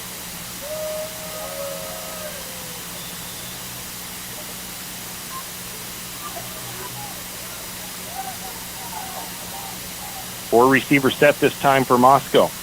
One running back in the backfield, cross in the pistol. Takes the snap, fakes the handoff, throws it into the flat, caught. Gets away from two defenders, but then his knee touches down. Is the receiver number 5, Pike. Or, I don't think that's Pike, actually, but...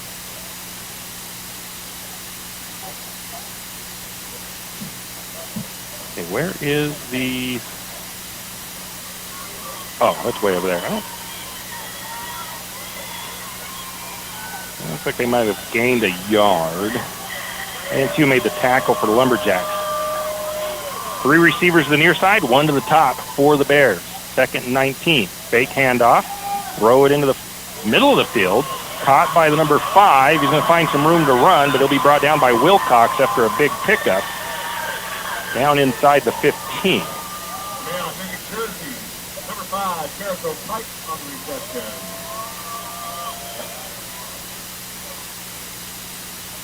That is Jericho Pike. He was 52 to start the game. Oh, we got a penalty against the Bears.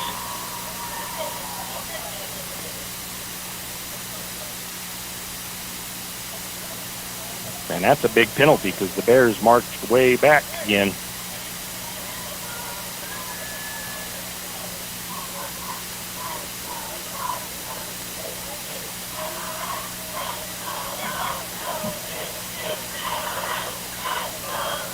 Not sure what the penalty was. Maybe in the area of a block in the back or a hold. They will get some of the yardage. It's going to be spotted just inside the 30 at about the 29.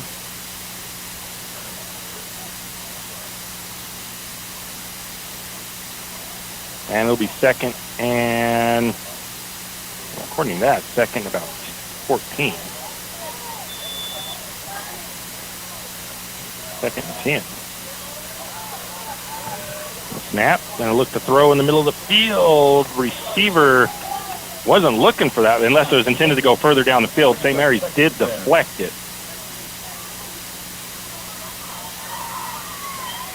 Not sure which player got his hands up there and knocked that ball down.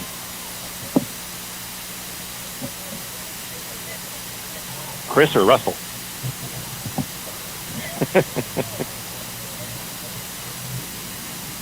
So Russell Brousseau gets a hand on that ball. Brings up 3rd and 10. Bears with a 4-receiver set. 3 to the near side, 1 to the top. Cross in the pistol. Gonna get the throw again. Looking deep. And caught on the, caught on the second tip. Nathan George in coverage.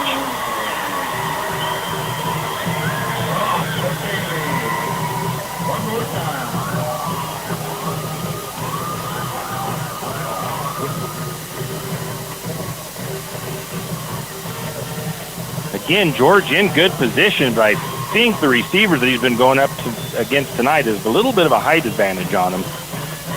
And that guy tipped that pass kind of up in the air, bobbled it the first time, and was able to regather it and catch it in the end zone. So the Bears will kick the extra point. Kick is up and good.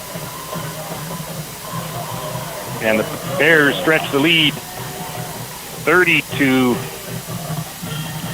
over the Lumberjacks with 6:12 to go.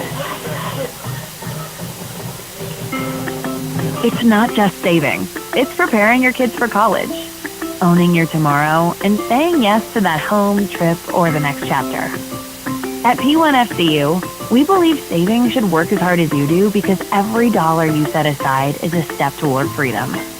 We're not just your credit union. We're your future's biggest fan.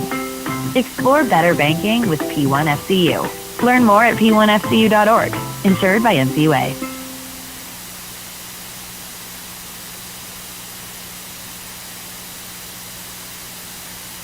And we are back.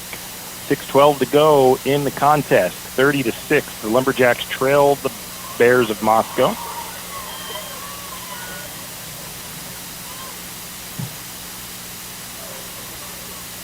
Been a kind of a tough game for St. Mary's here tonight. Some interesting things have happened. interesting head-scratching calls here and there, but I think the biggest one for me has just been that it was that fumble that they gave to Moscow. Of course, I didn't see it clearly, but they got the ball ripped out of Aiden's hands down there inside the 5.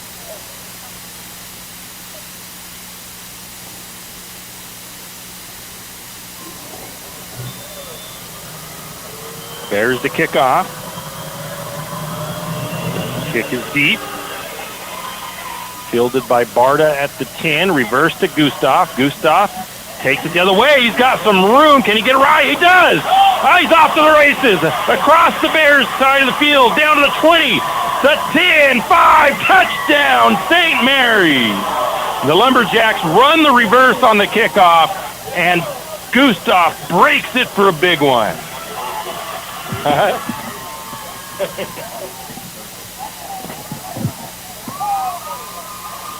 Oh, it's birthday. Yeah. And it's on his birthday, so that was a great play there by the Lumberjacks. Give it to Gustav and touchdown it. 90 yards. So he's got an 85-yard return and a 90-yard return on the season.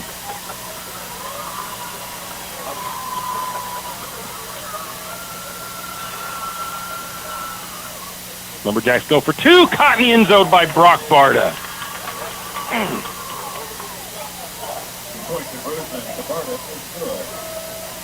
Barta to Barta for the 2-point conversion. And the Lumberjacks still battling here. 30-14, St. Mary's trails with 5:57 to go.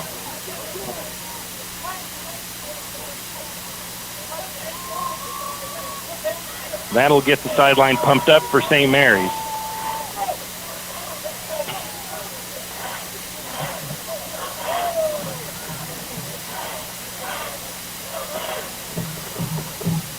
Happy birthday, Isaiah.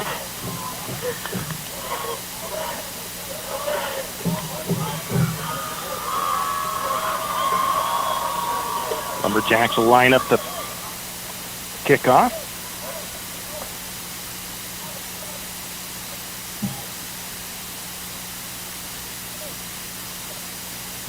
Bears are going to be waiting for that punt. They've got to. Well, they don't really have too many extra guys up. Yeah, maybe they brought them up a little bit tighter.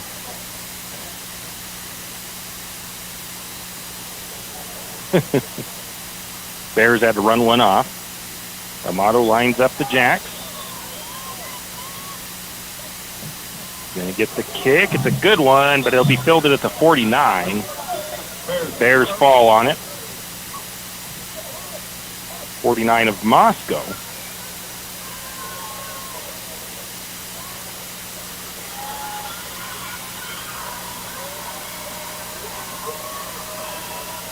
No return.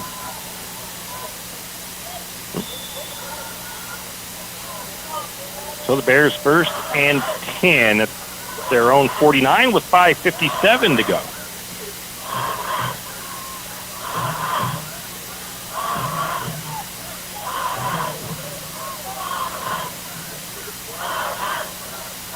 Four receiver set for the Bears. Handoff up the middle.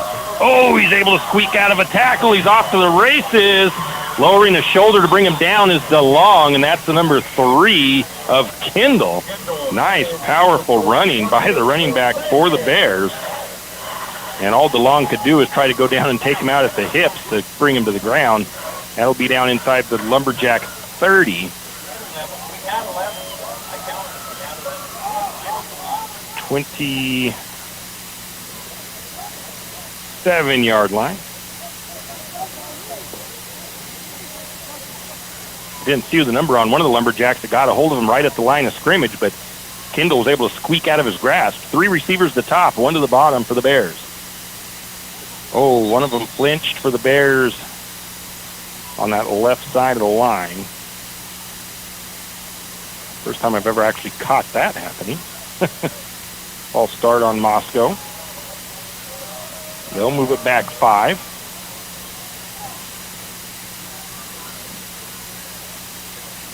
You know, I've helped referee a couple of little kid games last year, and it's a lot harder than you would think it is once you're down there trying to do it. I can't imagine having to try to watch for the guys on that line, moving, flinching for the offensive side of things, and everything else you got to look at. 4 receiver set, 3 to the top, 1 to the bottom. Cross in the pistol, takes the snap, hands it off, fakes the throw. Going to be Stewart. No, he gets away from Stewart. Tackle made by DeLong again. Lumberjacks having a hard time bringing these guys down right now. I mean, DeLong comes off limping. Hopefully he's okay. That'll be a pickup of 9. And I've seen a few too many of those tonight, with St. Mary's having a chance to tackle a guy for a loss or short gain, and the running back getting away from him. Brings up 2nd and 1. Why is that showing 6? At the 19-yard line. Going to get a run. This time it'll be a tackle for no gain by none other than Cody Mitchell. 3rd and short for the Bears.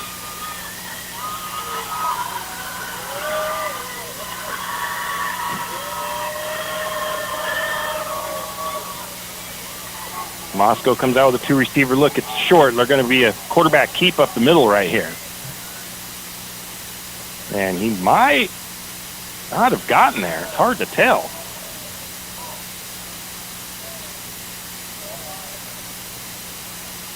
Yep, he did get it. Just barely. 1st and 10 with 3:49 to go.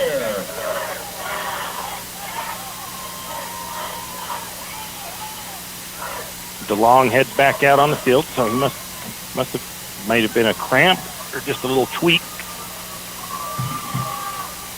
They had put Michael Nyman in there in his spot for a play.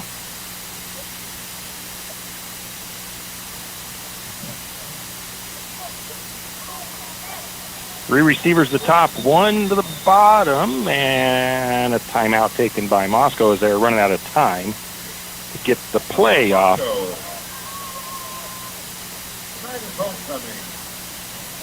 Don't forget, there's Lumberjack girls soccer at home tomorrow, Lumberjack boys soccer at home tomorrow, and volleyball at home tomorrow. I believe they're all hosting Grangeville.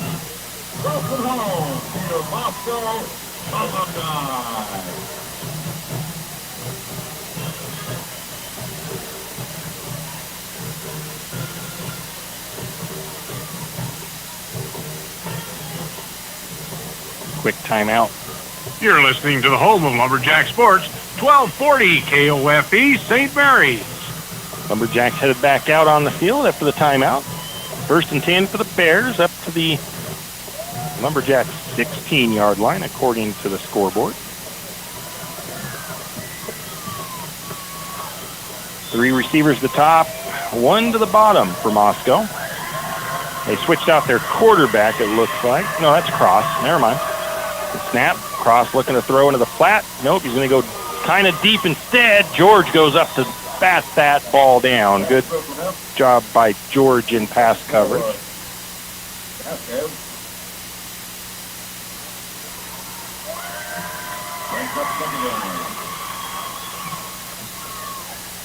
think they were kind of looking for that throw out into the flat that time, but St. Mary's defense bit down hard on that guy. George stayed in good coverage with his guy on the outside. Was able to go up and bat that away. Didn't really have good position to try for the pick, but 2 receivers set, 2nd and 10, handoff up the middle, big hole opens up. St. Mary's still having trouble tackling him, and he's taking it into the end zone. Touchdown, Moscow. Man. The Bears don't run it a lot, according to their stats, but they can run it. That was a good, hard run again by Kendall.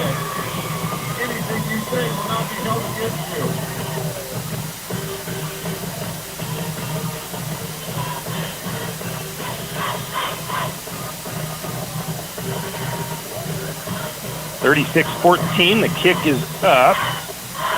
That one is good. Makes the score 37-14 in favor of the Bears. Looks like it's a 6-play, 40-yard drive. 2 minutes and 48 seconds off the clock.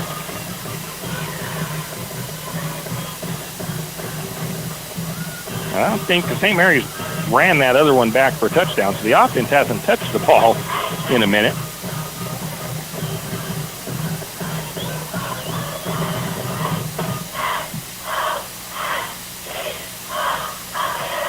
Moscow Bears definitely hard to bring down on the tackling side of things.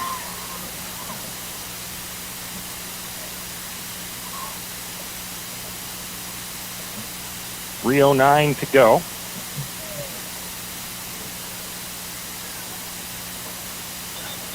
Don't know. Let me see if I can find anything on score updates.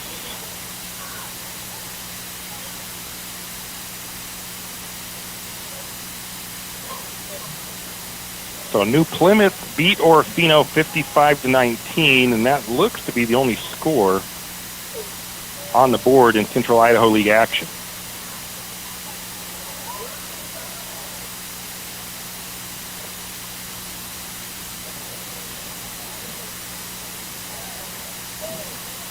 Moscow looked, I was looking down at my stats, but they looked like they were going to maybe put that ball down further back than they needed to. They run up, put it up at the 40. George Stott to kick it off. Back deep for the Lumberjacks is Gustav and Parda. Low squib kick this time. They don't want to let St. Mary's maybe do a reverse again, and they are going to try as Gustav has it. Tries to find some room up the middle. He'll be stopped. I think that was inside the 10 where Brock Parda finally picked that up. Handed it off to Gustav again, and Gustav's going to take that to the 20.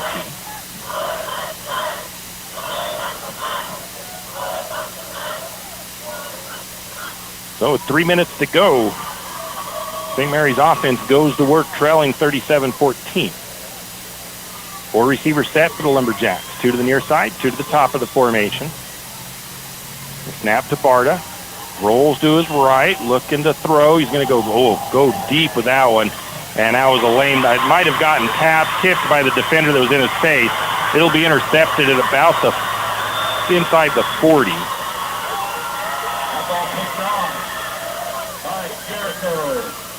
Jericho Pike intercepts it. Jack had some pressure in his face on that one, and I think the defender got a hand on it, made that ball come out wobbly. That'll be 27-yard line is where they return that to. So the Bears have the ball.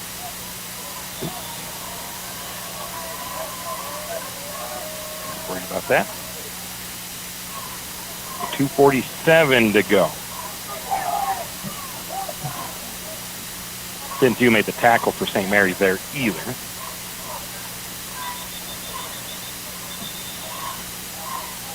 And the Lumberjacks, I think, going to take a timeout here.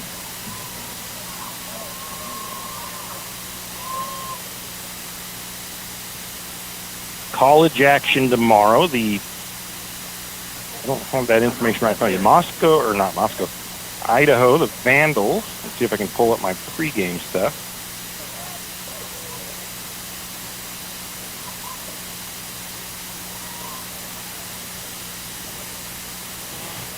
So the Vandals will be playing San Jose State at 2 p.m. tomorrow.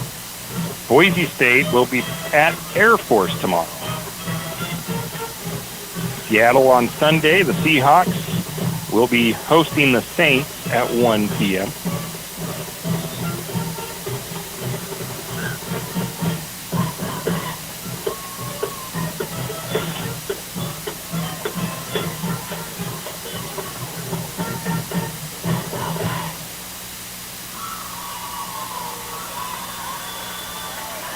St. Mary's looks like they've Put in a few of their other guys here at the end of this one. I see Cody Mitchell still here on the sideline for this defensive series. One receiver top, one bottom. Handoff up the middle. No, a throw. I can't believe they're still going to throw. And that'll be incomplete. Intended for Cheney. In coverage is George.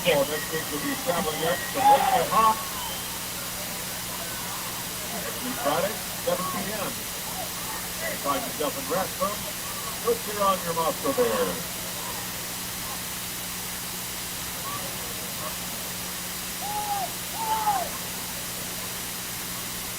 Really kind of surprised there that the Bears were going to throw for the end zone. One receiver to the top, one to the bottom. Crossed in the pistol. Takes the snap. Fakes, no, hands off this time, and buried in the backfield is the running back, Cody Mitchell, who went back in there. Gets the tackle for loss.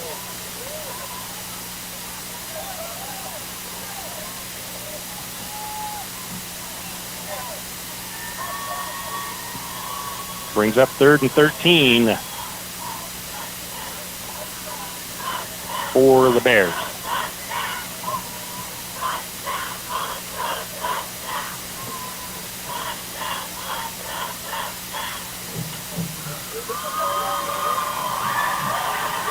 Bears come out with a 2-receiver look.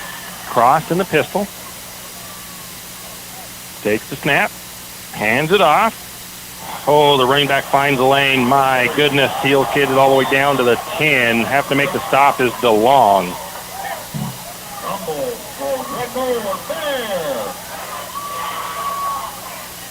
All the way to the 10-yard line. 18-yard pickup. 20-yard pickup. First and goal from the 10 for the Bears.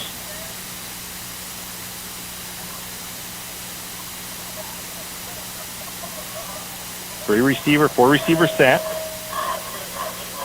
Handoff, tackled in the backfield. I think that was Cody Mitchell once again.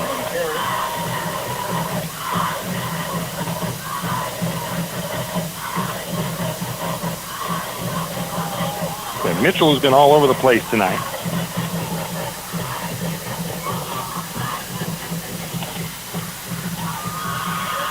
Minute 3 to go. The only reason I could see that the Bears did run it there, so they didn't throw to the end zone, but the only reason I could think they would maybe want to try to score would just be max prep stuff. I think there's a 21-point differential is more beneficial, I guess, if you can win by that much. But time ticking down. 4-receiver set. Handoff up the middle. Amato Stewart, I'm going to give the tackle on that. He's the first one to make contact. Give a couple of yard gain to the runner. And I think the clock will run. 25 seconds left. Don't think they've got to run a play, though.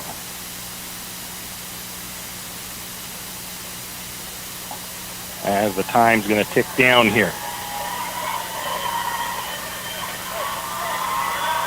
So the Lumberjacks are going to fall to 2-2 tonight after a tough one here against the Moscow Bears, 37-14. Lumberjacks will be hosting the Timberlake Tigers next week in St. Mary's for homecoming.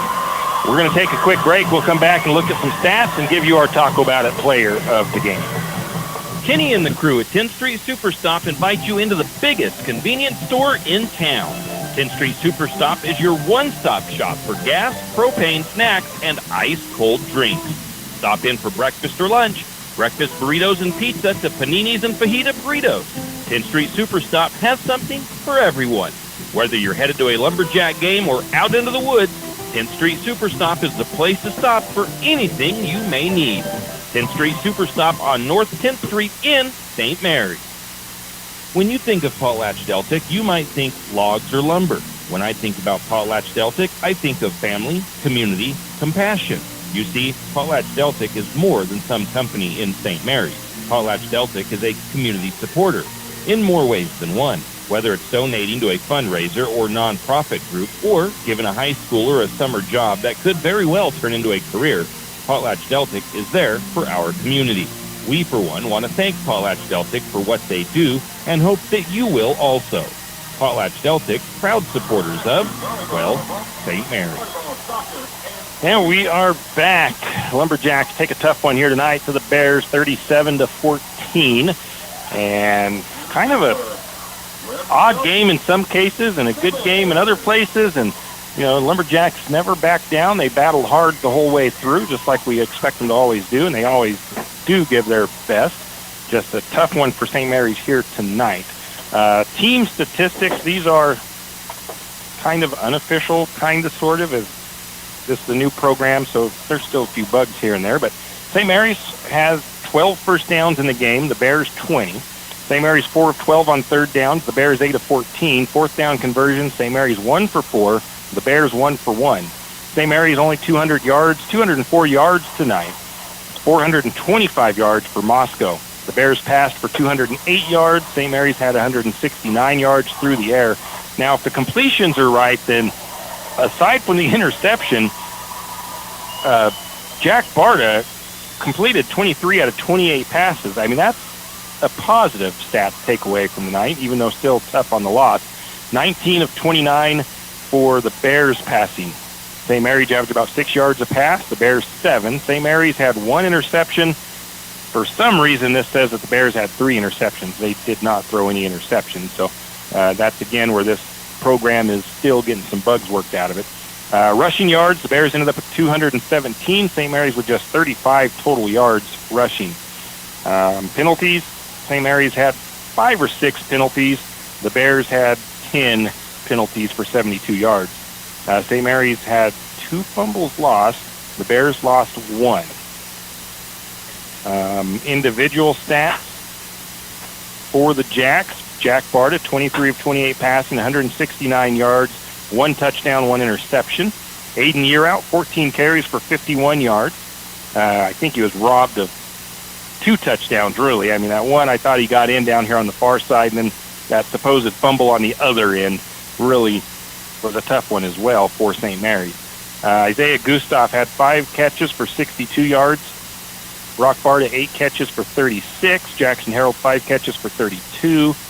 Grayson DeLong, 3 for 30. Colin DeGravia, 1 for 5. Stewart, 1 for 4. Kickoff returns. Isaiah, 3 returns tonight for 114 yards. Scored 1 touchdown on a 90-yard long return. Barta had 2 for 32 yards. Defensively, Cody Mitchell led the attack tonight. 12 tackles, 1 assist, 1 fumble recovery, and I think a couple tackles for loss. Logan Wilcox had 4 tackles with 2 assists. Grayson Long, 5 tackles. Stewart with 3 tackles. Nathan George, 3 tackles. These are, of course, unofficial tackle stats. 2 tackles for Harold, 2 for Smith, 1 for Barta. That's Brock Barta, 1 for Russell Brousseau. Blaine Kusarick, Chris Brousseau had 2 assists. He had an assist apiece. Will Durham had 2 assists. Stewart had an assist as well to go along with his 3. Logan Wilcox with 2 assists to go along with his 4 tackles. Cody Mitchell with that other assist. So that is a look at your Lumberjack stats. And, the Bears did throw 1 interception. That's right. That's not 3 interceptions. They had 1 interception. Grayson DeLong with that pick. So that brings us to our Talk About It player of the game for tonight. And that will be going to Cody Mitchell with the good night on defense here this evening.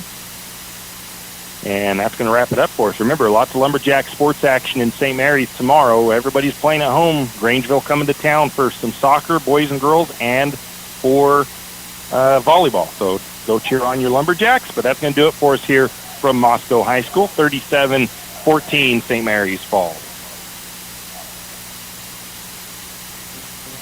Thank you for tuning in to another broadcast of high school sports on KOFE 1240 AM St. Mary's, your home for high school sports broadcasts. We want to take a moment to thank our sports broadcast sponsors and hope that you'll do the same. Without them, this wouldn't be possible. Until next time, have a great rest of your day.